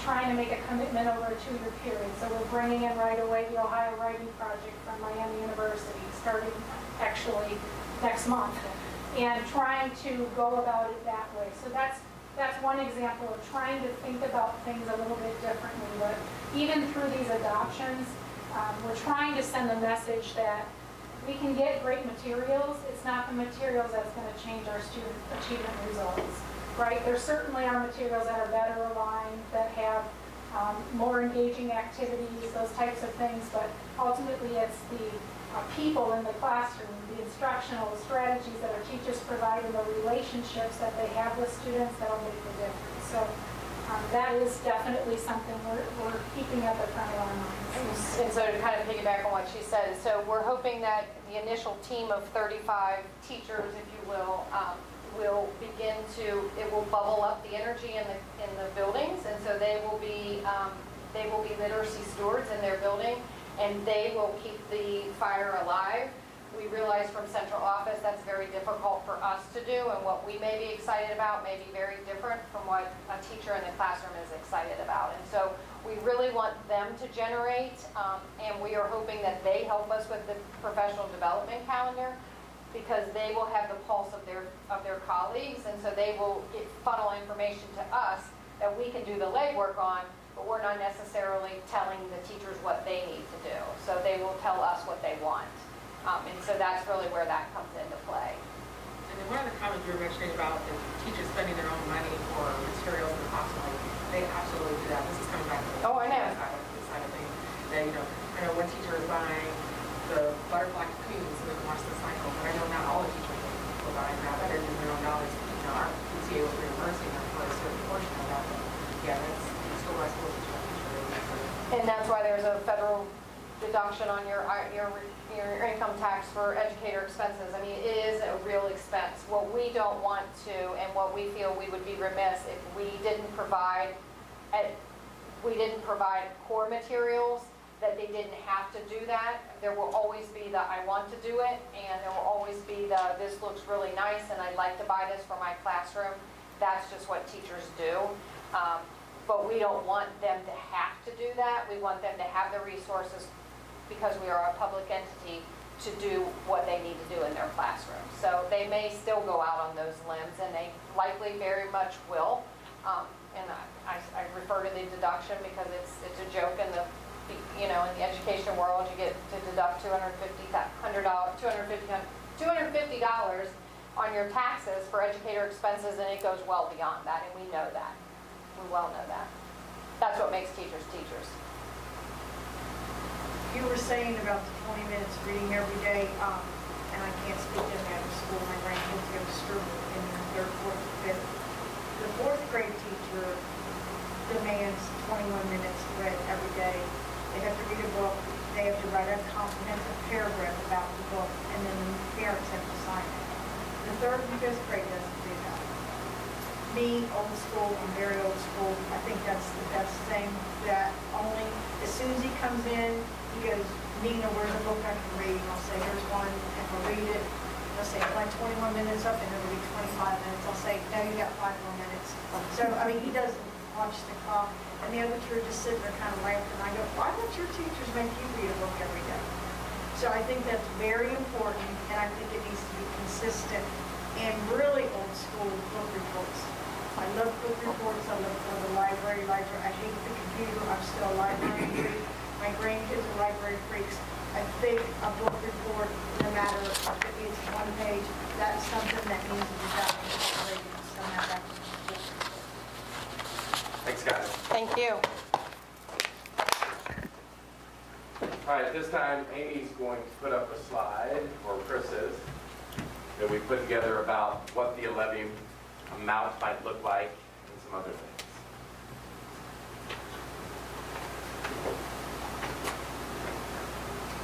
Good evening. I'm worried about this levy. So previously, we've discussed how schools are funded and what things we've done as a district to be financially accountable to our community, as well as to our students and our staff. Being able to retain, reward, and recruit great people, being able to give our students opportunities, but also being financially accountable to our community.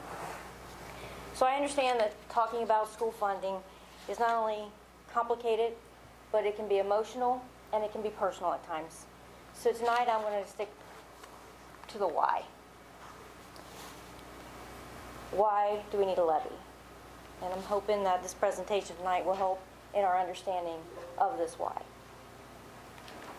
So first, the state of Ohio sets the school funding formula. And by doing that, they look to see what a local community can generate as far as revenue. And then they determine this number. And for us, it's about that 60% number. So they determine Northwest Local Schools community can fund their public school district at 60% of the formula. And this is for basic education. And then the state pays the other 40%.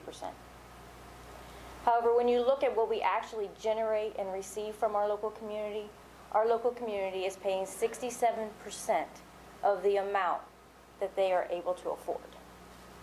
These are not my calculations, these are state calculations. So the state requires the Northwest local community to pay 60% of the basic education formula, all set by the state of Ohio, and we collect about 67% of that number. Unfortunately, suburban school districts in the state of Ohio are required to go to their community for funding, and the average school district goes about every 3 to 5 years. We've been able to go about every 10 years, and we're looking as expenses increase and valuations and revenue from levies do not grow as fast as expenditures and inflation, looking to about every 7 years on a levy cycle. So we've looked at this slide several times in the past couple of years. In 1976, House Bill 920 was passed by the state of Ohio, requiring every taxpayer, property owner, to pay a minimum of 20 mills to their local school district. This was minimum. So that means in 1976, about $9 million we started collecting. We collect that same $9 million today. It's like operating in 2019 on the paycheck you received in 1976. We've been able to increase our revenue in 1986. In 1989, we had a big increase in enrollment. We were growing. In 1997, then in 2007, again in 12 and 17, we renewed an emergency levy. This was not new money. It's been the same money that we've been operating on since 2007, the $7.3 million. So for a total, our community supports the district with $44 million, of which 12.5% is paid by the state of Ohio for our community. So our community pays $39 million. So I like the way Daryl explained this at a faculty meeting with me. So we've been doing business since 2007 with no pay raise. So take your salary and live with inflation, and you have to stay, whatever your salary was in 2007, it never goes higher. And that's basically what's happened with this. Since 2007, no new funds, yet we've continually run the district, we've continually made reductions. That's how we're at the point we're at here. And the state continues to have unfunded mandates almost every year that we have to make sure we have the money to pay. Right, you have unfunded mandates, you have changes in the economy, recessions. What's DeWine doing about this? What's his feeling about the funding of the districts? Is he in favor of funding more money or funding more money to the districts or not? The current governor's proposed budget is to keep districts the same as what they receive in the current year. I remember the new federal plan takes money away from public schools.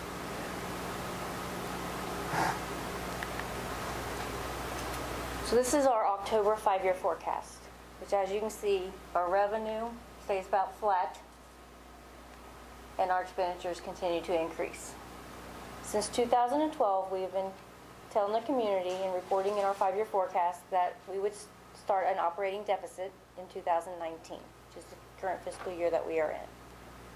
In 2012, we said our operating deficit would be $10 million. Since 2012, we've reduced our revenue by $5 million. We're at a $5 million deficit. So we've not only reduced our deficit to $5 million, but we've done it with $5 million less in revenue in 7 years. And this is why I want our community to understand that we're being accountable to our community and our taxpayers while still being efficient as a school district and giving our students the experiences that they need. I think that's a key point, that when people say, well, what have these guys been doing? Well, we have been making reductions, $5 million in reductions, but you put on top of that the reductions the state has made with tangible property taxes and everything else, and it's a perfect storm for why we're in a spending deficit. So considerations to think of when you're doing levy planning is that your revenue is fixed when a levy is passed. It never increases. Whatever the dollar amount of the valuation when a levy is passed is the dollar amount you'll receive forever for that levy. House Bill 920 has the reduction factor which rolls back the millage as valuations increase to keep the dollar amount the same that the district receives. Our expenditures are increasing about 3% per year due to inflation. We need to retain, reward, and recruit our staff, unfunded mandates, initiatives to add to the district. So our expenditures are an average of a 3% increase per year. And when we looked a few workshops ago at state funding, we were currently receiving $9 million less for basic education funding than what's required by the state funding formula for the current year. Additional considerations to think about is our emergency levy that we passed in 2007 and our community has renewed in 2012 and 2017. That was a 10-year renewal and will need to be renewed again in 2027 in order to maintain the revenue that we've been operating on since 2007. It is not new money, it's just to keep the same revenue that we've been receiving since 2007. So when we think of our levy options, there's really two types of levy options that we can as for operations. There's an operating levy, which is continuous. Once it's passed, it stays forever. You don't have to come back and ask. But it's used against the community and the district in the state funding formula. Again, remember the first slide. The state looks at what you can generate locally, and they pay the difference. If you can show them in the operating continuous revenue that you can generate more locally, they're going to reduce the amount that they're sending to the district, and just more is paid locally. So that's why we've been doing the emergency levy option, which you can pass an emergency levy to avoid an operating deficit. And as I said previously, we are in a $5 million operating deficit just in the current year, and that is growing each year going forward. An emergency levy does have to be renewed, and you can pass an emergency levy for up to 10 years. This revenue source is considered outside the formula, so the state doesn't use it against our 60% local district percentage. So we keep the 60-40 split with the state, and we're able to add additional revenue to help support the district versus just switching more local, less state. But when we think about the cost of a levy, it's hard to understand how much will I have to pay. Well, property taxes are based on the assessed valuation, and the assessed valuation is 35% of the market value. So on a $100,000 home, 35% is $35,000 is the assessed value, and a mill is 1/1,000. So for a $100,000 home, each mill would cost that property owner $35. But remember, in 1976, House Bill 920 was passed and required every property owner to pay a minimum of 20 mills for that valuation, for that value of that property. So this slide illustrates the dollar amount required for a $100,000 home up to a $200,000 home. Every year, the minimum amount required by a property owner to fund their local public school district. This slide illustrates what our community has voted for and approved to support Northwest Local Schools and the amount that we're currently collecting. We've approved 52.7 mills, but we're only collecting 29.9 mills, and that's due to the rollback factor of House Bill 920. Again, if property taxes were allowed to increase with valuation, we would be collecting $1,845 for a $100,000 home. But we're only collecting the $1,047, which is the dollar amount of every time those levies were passed, what the valuation and the dollar amount generated at the time the levy was passed. It doesn't grow as valuations grow. It doesn't grow with the community and the economy. It's flat. So this slide was to help illustrate the difference between how expenditures increase, but levies are flat. So the red line is expenditures exceeding revenue. And then we have projections of new levies. So you start out here in 19 and say we asked for $9 million. We said we were $9 million less than basic education. Well, then you get out to 2026 And expenditures have now increased another $10 million more than revenue coming in. So because this levy does not increase, you have to ask for another levy to offset the $10 million increase in that 7-year span. And it just continues. So another 7 years go by, 3% per year, you're about another $10 million. And then you have to ask for another levy. But another thing you have to look at is the length of time for your levy and the amount of millage. Because levies do not increase as expenditures increase. So you need to ask for the amount about that middle year. What's the break even? What's the amount of revenue you need in the middle year of how long you need your levy to last for? And you ask for that number for your community to support. While you're bringing in a little more in the first few years, you're using that revenue to offset expenditures in the last few years. But levies are not a matter of if, they're a matter of when for a suburban district. It's when do we need a levy and how much is the levy for? How long will the levy last? So back to our why. Revenue is flat. It never increases. When a levy is passed, the amount of revenue that the district collects stays the same. Expenditures are continually increasing with inflation, initiatives, unfunded mandates. We need to retain, reward, and recruit great staff. So expenditures are going to increase. And the state school funding model requires the community to support your local public education. It's required in the state funding formula. We do not determine the amount the community has to support the district. The state determines the amount for the basic education. If the community wants more than basic education, the community has to pay for that 100%. The state does not pay for anything above basic education. And remember, we're only collecting 67% of the basic education costs right now. So with that, I just want to throw out a proposal just to get thoughts started, get the board thinking about what to do, the community thinking about where we could go and the amount that we might need. If we did a 6.5 mil levy for 7 years and did an emergency levy, this would generate $9.7 million and would need renewed in 2026, so out 7 years. We would need an additional levy in 2026, which is 7 years from now. So we'll have to renew an emergency levy that we just put out, and we would need an additional levy. But remember, we also have our prior emergency levy that will come up for renewal in 2027. So levy plannings are very important when you think of the time, the amount of money you need, and renewals.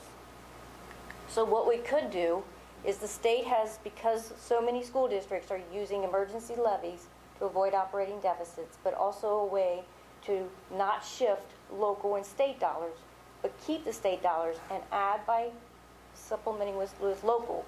They've given us the ability for a substitute emergency levy, which if you pass the emergency levy once, the next time you renew it, you can do a substitute emergency levy, which makes it continuous, and you don't have to keep going back asking for it to be renewed.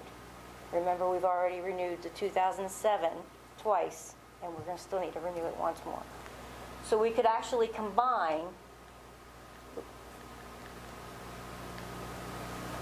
this levy, if whatever levy we put out, if it's an emergency levy, and our prior one into one substitute levy earlier, knowing that we need additional revenue in 2026. Then you have the same cycle again, because you have to pass an emergency levy once before you can do a substitute, but every 6 to 7 years we're going to need new revenue. And it's not a matter of when, or if, it's a matter of when. It's not a one-time and done. It's continually needing revenue as expenditures increase. So our commitment to the community is that with levy support, we will use our district strategic plan to determine our goals and our initiatives. And we will make all our financial decisions based on student achievement and how it impacts student achievement.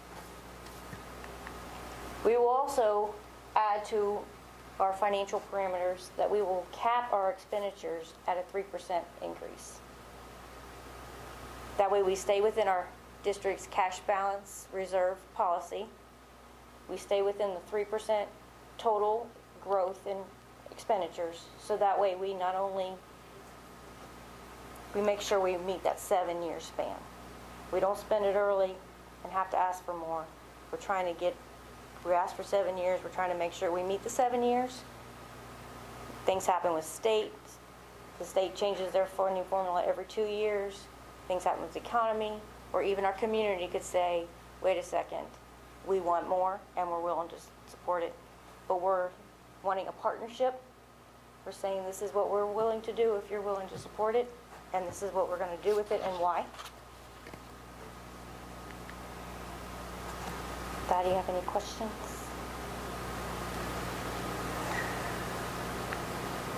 I think if you consider all of these things to remember is amount, how long you want it to last, and then what does a parent for their child or any community member get out of this levy. I mean, we can show people, right now academically, we're spending $8,200 per kid. It's not getting what we need. The state average is $9,400. It's time that we start doing what our kids need. And even though the state budget, Amy emailed all of you today, you probably haven't had a chance to read it, there is extra additional money for wraparound services, but there is no additional funding issues. But those wraparound services will really help us start to get where we need to be. But this is about how long do you want it to last if you've never been through this before. What do you get out of it? Because if you make it tight and you make it small, we don't want to have to go each year and continue to make cuts. I mean, if you think reducing contracts was tough, you have no idea. Think about the conversations we had at the last work session. Moving transportation back to 1 mile saves $800,000. 2 miles saves $2 million. Those are the type of things we have to consider. So we need an amount that will get us through 7 years. I wish somebody in the school district I live would come to me and say this will last you 7 years and have a plan. And I apologize for my voice. I'm losing it. But it's just a very difficult decision, but it's why you're board members.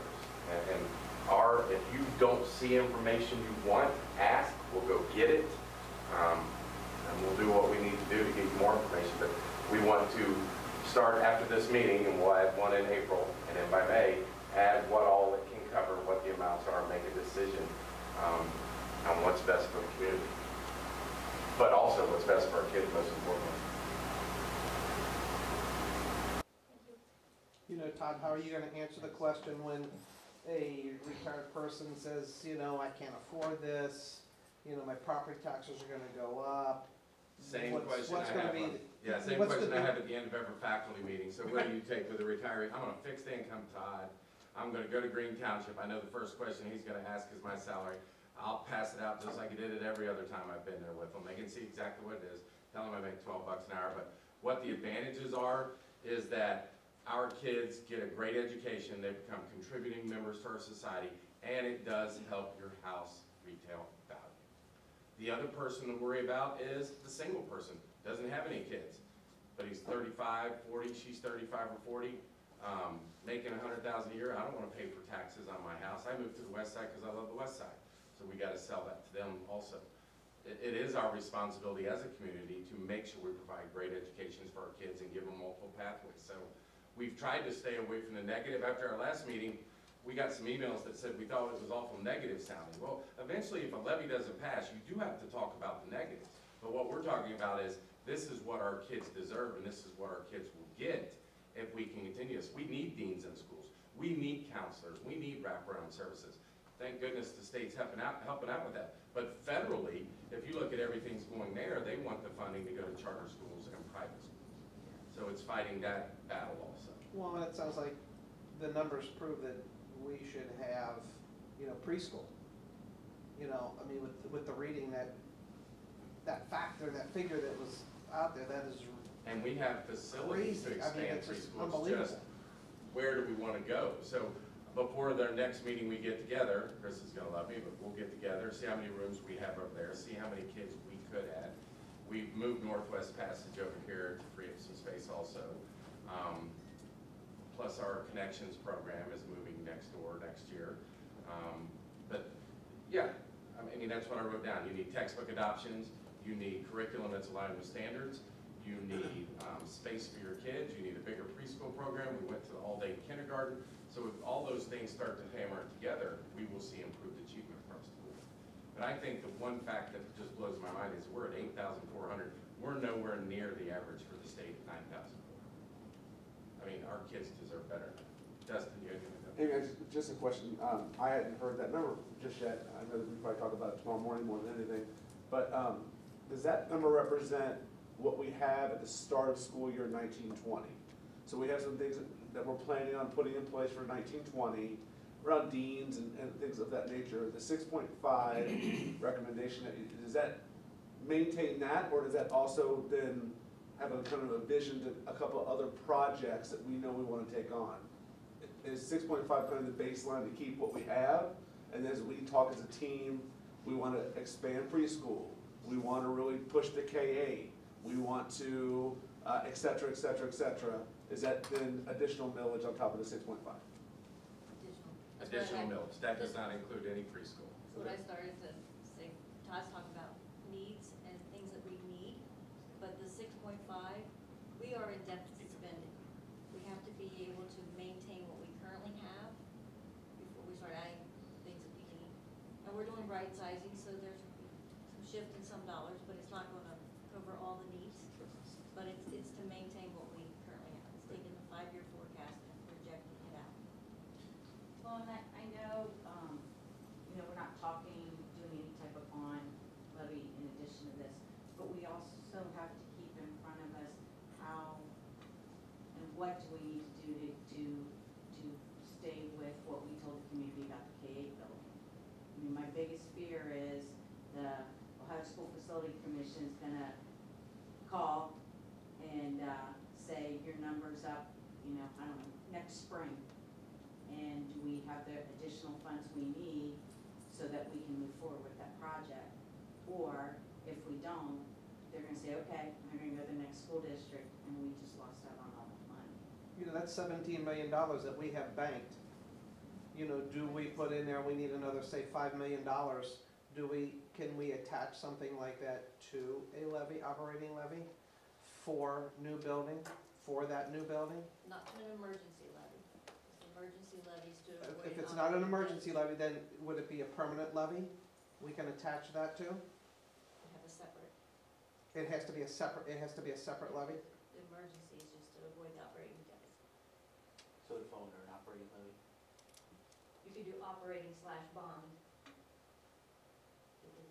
What happens is you still have to sell the bonds or notes in order to generate all that revenue now to do your facility. Right. And then you collect it over time. With levy planning, you can think about the Montford Heights bonds that are going to roll off in '21. And maybe no increase in tax, you just extend it out. And that's where you could get that other $5 million once those roll off. For K-8, but then you gotta think, our 8 is our middle school, so we're gonna have 21st century middle school in one middle school. Long-term planning, what are we doing with the other 2? Right. We've got high school redesign, what does that mean? Is there a cost? Montford Heights would be the only elementary in traditional setup. Do we wanna do anything there? I mean, we're not gonna totally. No, I get you. If it needs, I mean, you gotta think long-term, whole picture. If you're gonna go ask, here's. Ask for what's gonna help everybody in the district, not just one school. Make sure you're looking at the whole picture and long-term versus just one project at a time. That way everybody knows where it's at. Gotcha. Yeah. And they can say no, or no, let's do this, not this, let's wait for that, but at least they know vision, long-term. Sure. But with all that, I mean, we're on a time constraint. I mean, are we talking about all that now? As far as, are there conversations about K-8 and what we would do with the other 2 middle schools? I mean, I'm hear that phone's gonna ring and we're gonna blow that, we're just gonna, But talking to the state, there's a possibility we could come up as early as July of 2020. and that's gonna be here before we know it. Yes. And if we, it sounds like there's some really, a lot of conversations to have to know that we could be ready for that. I don't know if there's other ways to do it, like you said, with the Montford Heights bonds are gonna roll off. Are there ways to do things that we're not having a separate bond levy, but if money's out of the general fund or different, I don't know. Is there other options so that we can make sure that we're ready for that, to utilize that money? Well, yeah, let's say that comes up, let's say what you just said, that comes up July of 2020. What's our option to do that K-8 building so we don't let that $17 million go to somebody else? Right now, we have no idea what that will be. The state can't tell us what our number could be. Right, I'm just using that as an example. But you could take money from the general fund, like we did last time, or we would have to put up an emergency levy, and then you have 2 tries to pass it, or you go back to the end of the line also, is my understanding, talking to Chris. Correct. Bond. Bond. Okay. And it wouldn't be a very high one. but- Sure, right. So really our only option to utilize that, the OFSC money would be a bond levy. There isn't. Not necessarily. You can use your carryover as a board if you want to, just like you did before. We've been setting aside sale of property, interest income that we've earned on the previous bond money, and project. What's left in the project. So we've been trying to build the pot for the K-8. It's just, as the economy is changing, costs are increasing, whether or not we can still get there without additional resources. Well, and the only reason I keep bringing this up is we don't know how that works. So if there's something more we need to know when we're going to come together as a board, and I think it is going to be extremely important that whatever we decide, it's unanimous. Because if we're not united as a board, we don't have a chance to pass the levy. So is there, any other things we need to know or to take into consideration for the amount of the millage that would affect everything else you're doing for the K-8? You could do an operating/bond now, but then it's going to be an operating, not an emergency, which then your possibility of shifting state and local dollars and Which really is not shooting us in the foot. getting additional revenue. Right. You could, with levy planning and information to the community, we also need to make sure it's clear that the emergency levy we need because of an operating deficit for operations. This is not built K, that's a separate need. So we still have the need because we're currently in operating deficit spending. You could say when the Montford Heights rolls off and time it of this levy's rolling off, we'll bring on a new one for the same, so it's no increase, it's just able to. Does that keep go to the generating. voters, or is that something you can? No, that would be a brand new levy, it would just be kind of like we did before. We let the emergency levy roll off, but we put an operating bond/operating, that one operating, on the ballot. So the emergency levy rolled off, and the bond levy came on for them to vote on. There's no increase in tax because they were already paying for operations, they shifted it to bond. So if you wanted to time it with when the bond was rolling off, and put another bond on.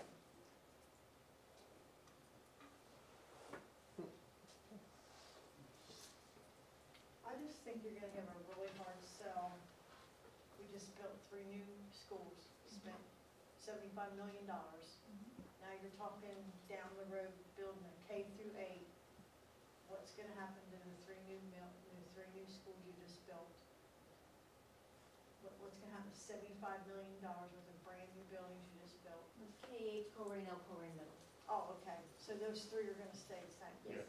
Okay, so how are you gonna sell that you need a levy, but we got 7, I know what you're saying, it's state funded, I get it, but people, an average person is gonna say, well, how are you gonna build a $17 million new school, but now you want a levy to run it? And how did you build $75 million with the 3 new schools? They're not really efficiently ran as far as getting all the kids in there and doing everything they need, but now you want a levy. Those are the kind of questions me, average, I get it because I've been coming to the meetings. Average Joe across the street from me and down the block from me and at Panera Bread in the morning with me, they're gonna be livid. So you have to sell what it means. And you, because I've watched you and heard you, I understand how it comes out of this bucket, how it's an emergency, how it's this, how it doesn't ever, it's flat, it never increases. An average person's not gonna get that. And the other thing I'm gonna throw out there is, both of my daughters went to private school. So all the years that you had a tax levy, I continued to have to pay it because I was a part of the homeowner in the Northwest School District. What would you do if one day all the Catholic grade schools, high schools, shut their doors for 6 months? How would you accommodate those students? Because you're getting the taxes from me already to accommodate my students to come to your school, but now the schools are shut down. They all went belly up. We have many ways we could do it. It's never happened, first of all, so we can sit here and hypothetically guess about all these crazy things. No. If it would happen and they close, we could look at 2-a-day sessions like I had to do in 77 and 78. There's lots of things we could do. That doesn't worry me. That's not going to happen. No. That's what people are thinking. That's It's not the people I'm talking to. I've been very clear with the people I'm talking to, and I've met relentlessly. I'm out every night of the evening, sometimes on weekends, and we are being very basic with where the $11 million was lost and how we lost it, explaining to it, explaining how we as a school district are dealing with an unconstitutional formula. And what it comes down to is, what do we want for our kids? Right. We know that if parents get out and vote, levies pass. Period, end of story. And so we've got to sell that point. My personal recommendation is, we worry about the K-8 when the K-8 gets here. We have to do what's best for kids right now, and if we can get a levy to go across for 7 years, that's huge for this district. And with the numbers you put up there at 6.5, it's really doable in my mind. But, you know, nobody wants to have the talk. The list of cuts that doesn't pass, I mean, and parochial schools have been very receptive. Joe and I have been to St. Ignatius, St. James. They get it. We spend about $7 million a year on parochial schools. 2.9 on busing, 1.8 on scholarships. We have employees. We hire 40 of their employees, put them in their school, evaluate them. We have people over here do the payroll. They get it. We'll continue to work with them side by side. And they've been very supportive. They rent our gyms out. They use them. But if something like this levy doesn't pass, then doors are going to shut at 4 o'clock. There'll be no rentals. Right. We'll save energy and turn lights off. We have to look at sports. We have to look at everything. So I guess eventually that conversation comes down after we decide on an amount, is then the next question they're going to ask is, what's going to be cut if it didn't pass? Right. That's a no-brainer. It's not going to be fun. But personally, I don't see how we decide on the amount. And this is not being negative until all 5 board members see the reality of, if we put up a 6.5 mil levy and it doesn't pass, then what is $5 million worth of cuts? So you know, I mean, if we're struggling with, I don't know if we should go with a 4.5 mil levy versus a 6 mil levy. Well, we all know right off the bat a 4.5 mil levy, there's going to be, even if it passed, there's going to be cuts. Well, what are we talking, a couple $1 million still? So what is that? It's, I mean, Todd, when you say doors are going to close and it's going to be ugly, I get it. I've lived it. It's awful. But when people think, I mean, we're $5 million deficit right now. Even if you cut all extracurriculars, that's only $1 million. And I don't mean to belittle, that's only $1 million. But that's, to take that away from every student and you still have 4 times that amount of money to still cut, it's devastating. Yet I totally agree with you. It was my fear the whole time with the buildings. People see the average person, that they don't even care that their taxes didn't go up for the building. They don't care, because in reality they get their tax bill, and if it's higher, it's the school's fault. That's just the way it is. It's the way it's always going to be. They're not going to care that it really, we haven't gotten any more money in all these years. And they're gonna think, well, there we go again. What's frustrating to me is here we sit, we've been here how many hours, we've had presentations that, we've had administrators put all this time into these presentations, and we have one person that came. That's what's so disappointing to me. It's like, I just can't believe that we can't get enough people at these tables, because I know you well enough that you'll go to Panera tomorrow when somebody says something, you'll have that discussion with them. But if we had every one of these tables filled, they could do the same thing, and then they could do the same thing. I think the key to remember though is we've never been this far ahead. Me and Amy, correct me if I'm wrong. We usually sit behind closed doors, keep to ourselves, we're not transparent. And then when it gets to August, and this is every time we've done a November levy, in August we present what the cuts are. We're trying to work with the community to let them know, why was this presentation significant tonight? You need deans at your schools, you need this many teachers, you need this many counselors if you want to move curriculum forward. We can put cuts out there, it's still 8 months before we have a levy. That's not the way we've done it in the past. If that's the way we want to do it, we can give people 8 months to just eat up the cuts and criticize it 100 different ways, but that's not the way we've ever run a levy in this district. It's not how we ran the last two, it's not the way we went about it. We decided an amount as we went through June, July, working toward August. We put that amount in front of you, voted yes or no, and then when we came back, we did a all-out blitz everywhere we go. We start open houses, we start conference nights with a presentation on this is what if you get if the levy passes, this is what you get if it doesn't pass. So if we want to do things different and get it out sooner, then I've got to get with Amy and we can start getting exact numbers on what things are, but that's not how we've done it in the past. We haven't done it the last 2 times that you've done a levy in the past. Those have been different examples. It wasn't that hard to go out there and sell 3 brand new buildings that weren't going to raise your taxes. We have done this in previous levies. We've had levy committees that have been meeting by at least May that are a part of all of this. And the last 2 levies were different. You are absolutely right. This is going to be a hard sell. And to stay, to do this and then not bring people on to get their opinions on what we need to do to run a levy, it needs to be done sooner rather than later. I've been doing that. He can witness it, she can witness it. That's what we've been doing at every meeting we've been to, VIP and SAC. They were very loud, and it's Mr. Gaynor, and it's Ms. Clifford, and it's Ms. Manus, who all have emailed you as board members and said, we didn't want the negative piece to come out. We wanted to know, what do we get out of this? It's Erica Betts, it's all these community members. So if we want to just go with cuts, we can have those by the next board meeting. I'm not saying that, Todd. I'm saying, I don't know what the fear is of having community members run a levy campaign and get it started sooner rather than later so that it's organized. I'm not saying... We are going to do that, though. Is it just because we haven't started the levy teams now and you want to start them sooner? Is that what the board wants?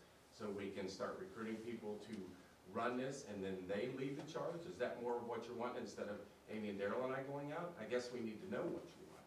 I mean, I understand what you're saying, but we're trying to gather information to give you guys information. But what you're saying is you don't want the information from us. You want a levy team that is made of parents and community members in the district to run the charge and make suggestions to the community. We can debate this. That is not what I'm saying at all. Well, you and I have had private conversation. That is absolutely, I have been supportive and went, everybody. Well, this isn't about, we just need to know how you want us to go. But I don't think you understand that when you have a levy team, a levy committee is really not supposed to be run by the administration team.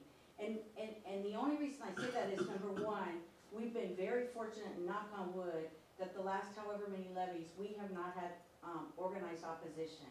All it will take is one person to be with organized opposition, and if they think that the whole levy's being run in this building, they'll sue us and and they'll win. That's all I'm saying. It's happened before. That's why you have a levy committee that they're not making the decisions of cuts.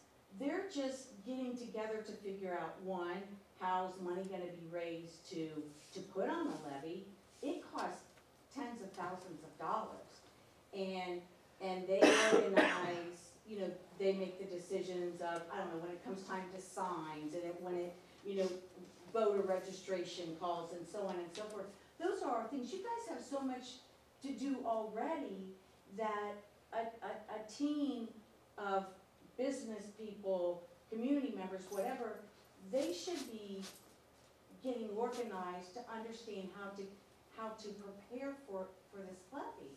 I mean, in years past, and if we want to just compare it to the last levy, that's fine. But just to give you an idea, the average levy should usually cost about $20,000 or $25,000 to run. I know you disagree with that, but when the last levy was supposed to be low key, and we thought only a few $1,000s were spent on it, and $15,000 were spent on it, there's only $12,000 in the levy coffers right now. And people should be working on that, and that shouldn't be, you guys, you don't need that much more responsibility. You've got everything else you're doing. But I feel like I mean, I'm not trying to take control of it, I'm just trying to let you know that in the past, what has gotten this district in trouble before, and that has been it. I mean, and like I said, I pray there's never organized opposition again, because in the years ago, it was nasty. And there was nasty websites, and there were people lurking around board members and administrators' houses at night and taking pictures and putting it on the internet and saying we didn't support the levy because we didn't have a sign in the middle of our concrete driveway. And I mean, it was awful.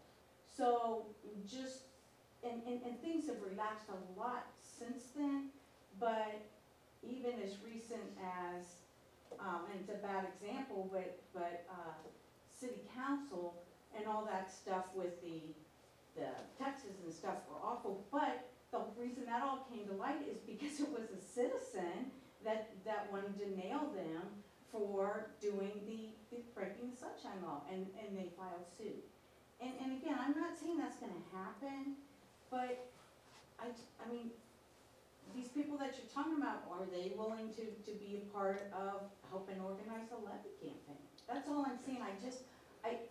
I think it's scary to think that we're gonna wait till July or August to have a committee. We weren't gonna wait that long to have the committee. Okay, whenever you decide to have it then. It's the board's decision. That's all we're asking is for your input and what you'd like us to do.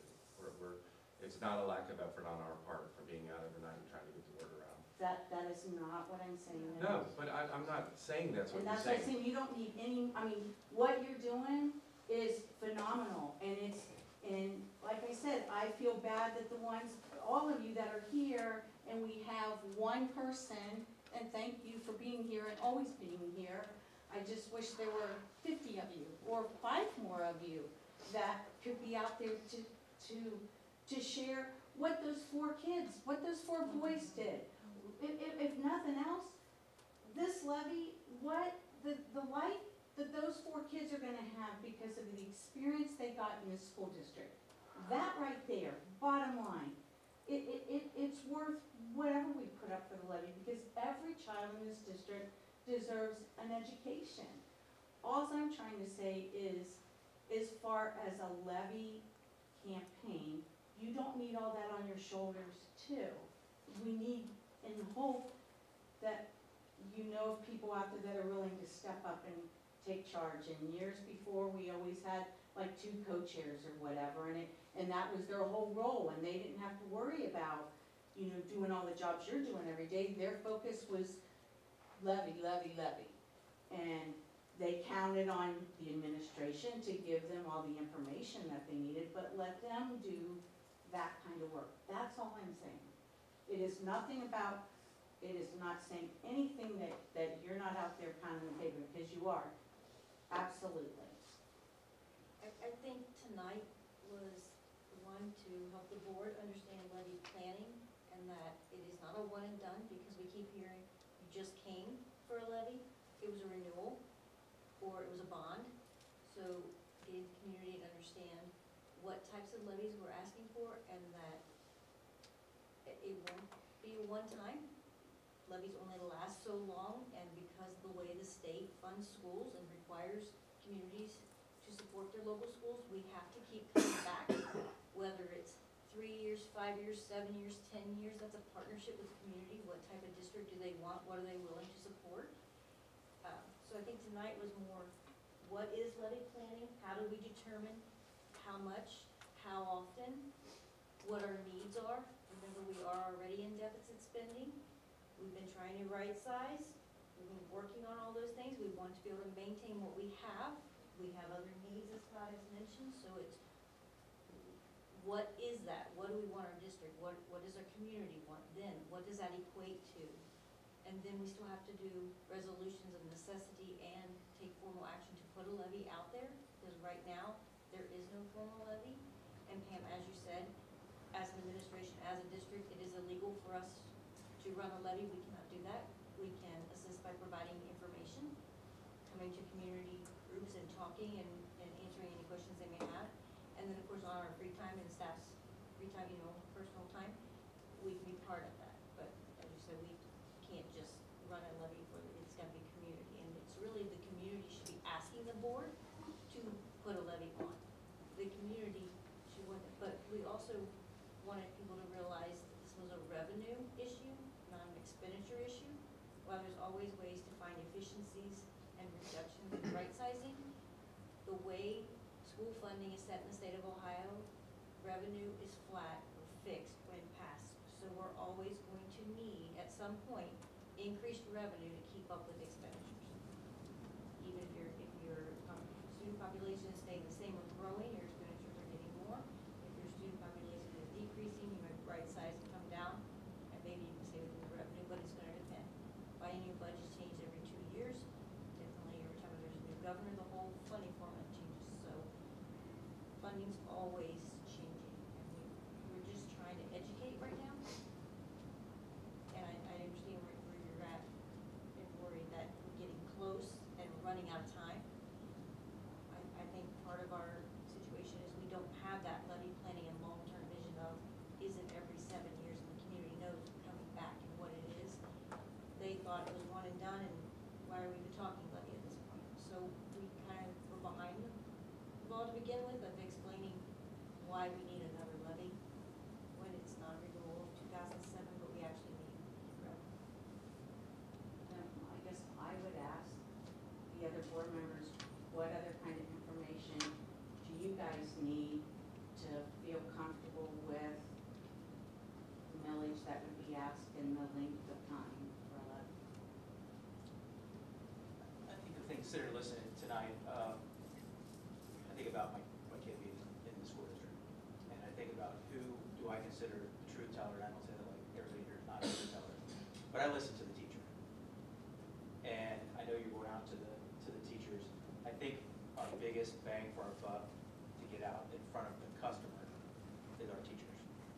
And I think bringing them in and sitting down with them and saying, hey, this is all the stuff you're doing, but I think it's important that they have the buy-in, because they're the ones that are in front of the kids. Not that the kids are our voter, but they're the ones that are in front of the parents. So I think I'm trying to think about that as far as like, how do we best utilize them? Because some of the teachers that I speak with, I don't know if they're in favor of a levy. I don't know. I mean, there's so many things that have gone on through this class transition the last several months that I think there's doubt, a lot of doubt. As far as the village goes, I thought the 6.5 was a decent number. If I did my math right, and I saw the numbers for county people, it would be a $227 increase for $100,000 with a 6.5. Pam, I've got a suggestion. Instead of, and I thank you for coming to every meeting, but that's one person. Why don't we shift our board meetings to different schools in the district? Because the last time we had a work session, there were a heck of a lot. Well, not a lot, but there were people there. And then we could pretty much introduce this levy thing and see what they say. I think it's a good point, Joe. I would have one right in Northgate Mall, right in the middle of Northgate Mall where people are walking around and literally walk up and they sit and listen to the board meeting. I'm saying, put these board meetings in these schools, whether it's the junior high or the 2 high schools, and just say, look, this is an informational meeting for all the district, please come to it. And I'm willing to bet that people will come to it, knowing the word's gonna get out, there's gonna be a levy. Because it's tough for people to come from way up north of the district, come down here, or wherever, you know? I like that, having them at different schools. We don't have to have the meeting here all the time. No. I mean, we got one person coming. I think if you, I'm just average Joe, and my daughter, I go back to my daughter, she's actually the person who's the parent of the child. When I told her I was coming to these work sessions, my daughter's very, very intelligent. That's why her children are where they are. But her eyeballs are like, what are you talking about? We're in a work session. I said, Andrea, do you realize there's a levy they're going to talk about? What? A levy? After we just built it? So that's the part that's bothering me. Where, not that you're not doing your job, not that you're not doing your job, not that you're not doing your job, not that you're not doing your job. The communication from what this community needs to make each student be able, because you're at $8,400 is what you're paying for a student to be taught in this district. The state average was 95. Is that what you said? 9,400. Okay, so we're talking $1,000. The parents need to hear that. The parents need to hear, wait a minute, the average is 94 and we're only getting 84, well, what are you doing with my money? What are you doing with my tax money? That's where you come in with your charts. That's where you come in and explain that.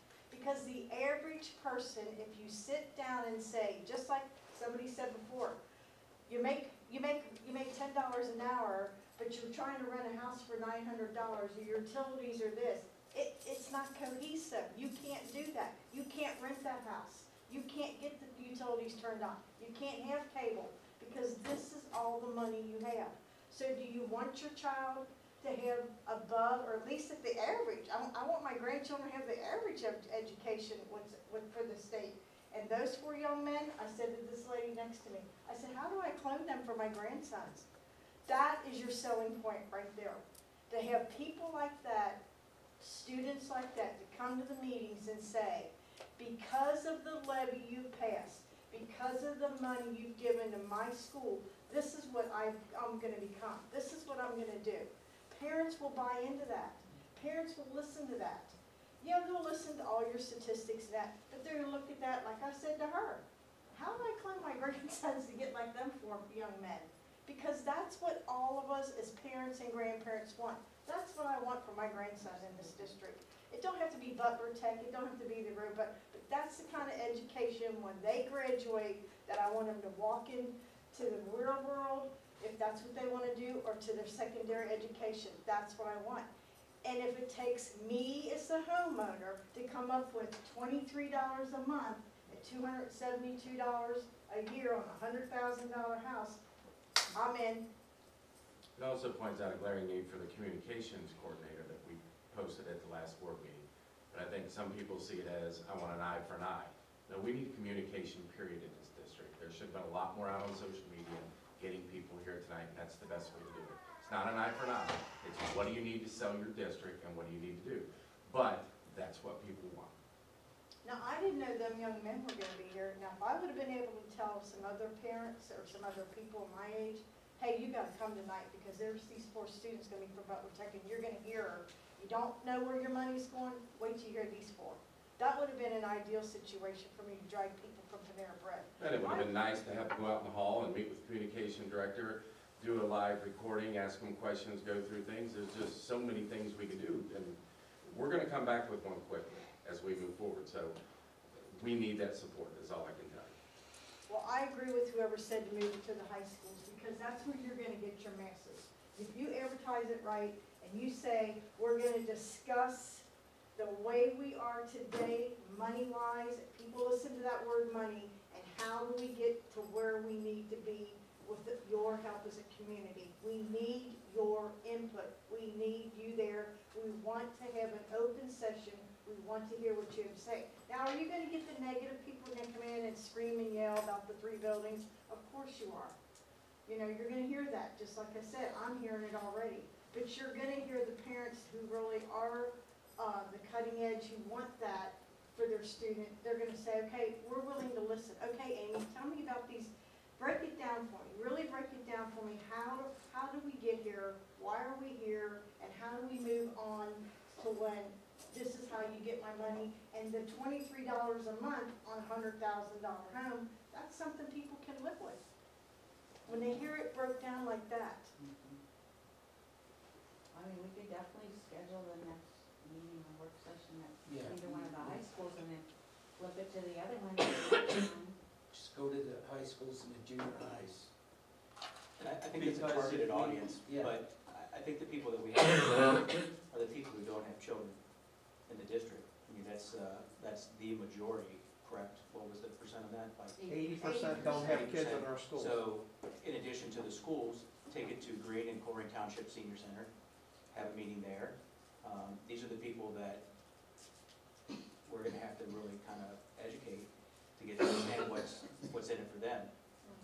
And I really do think having one right in the middle of Northgate Mall would be, you're going to have people there that didn't plan to be there, and it's going to be there. Now, it could be crazy for them, you know, it could get out of hand, but if we really want to take it to the masses, then take it to the masses. Diane, I haven't heard from you. What do you feel like you need information-wise to feel comfortable with determining? What I would look for is the additional. So the 6.5 mil is saying just to keep us where we're at. And we're talking on these other ideas. I don't know what else we would need to have a dean in the school, have the increased help. All those other, what millage would we need to go to that level as well, so. See, we did the staffing plan last weekend, so you know this amount does include the deans and the counselors. So this does include all that. Okay. But we've got to do a better job explaining it, because if it's confusing, then I don't know how we missed that. But that's why Daryl did his staffing plan, so you would know it is part of this amount that she put out. And you didn't say the presentation, so that's part of it. So that will be an additional information now. And I had said before about going to school. I don't think we should have any meetings here unless aside from summertime, to be honest with you, but rotating was an idea from a while ago. When we have the meeting with Struble, I'll say, oh, we could have these here at school. It's not difficult for us to move, it's way difficult for Waycross. It's very easy for us to go anywhere, it's very, very difficult. I think we've got to be very cautious about, and I agree with Todd, about the K through 8. If we start that language while we're talking about the levy, I think people will get really confused about that, and they'll think that the levy is just for that. And I don't think that will go over well. Not with the issues that we've had with 3 new buildings coming out of the gate. I'm not saying I'm not for it, I am for it, but I think we've got to be very strategic how we present the 2 initiatives.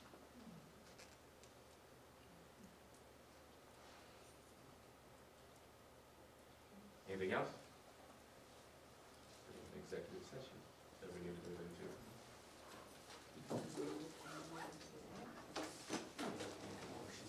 We need a motion to go into executive session. What do you want? So moved.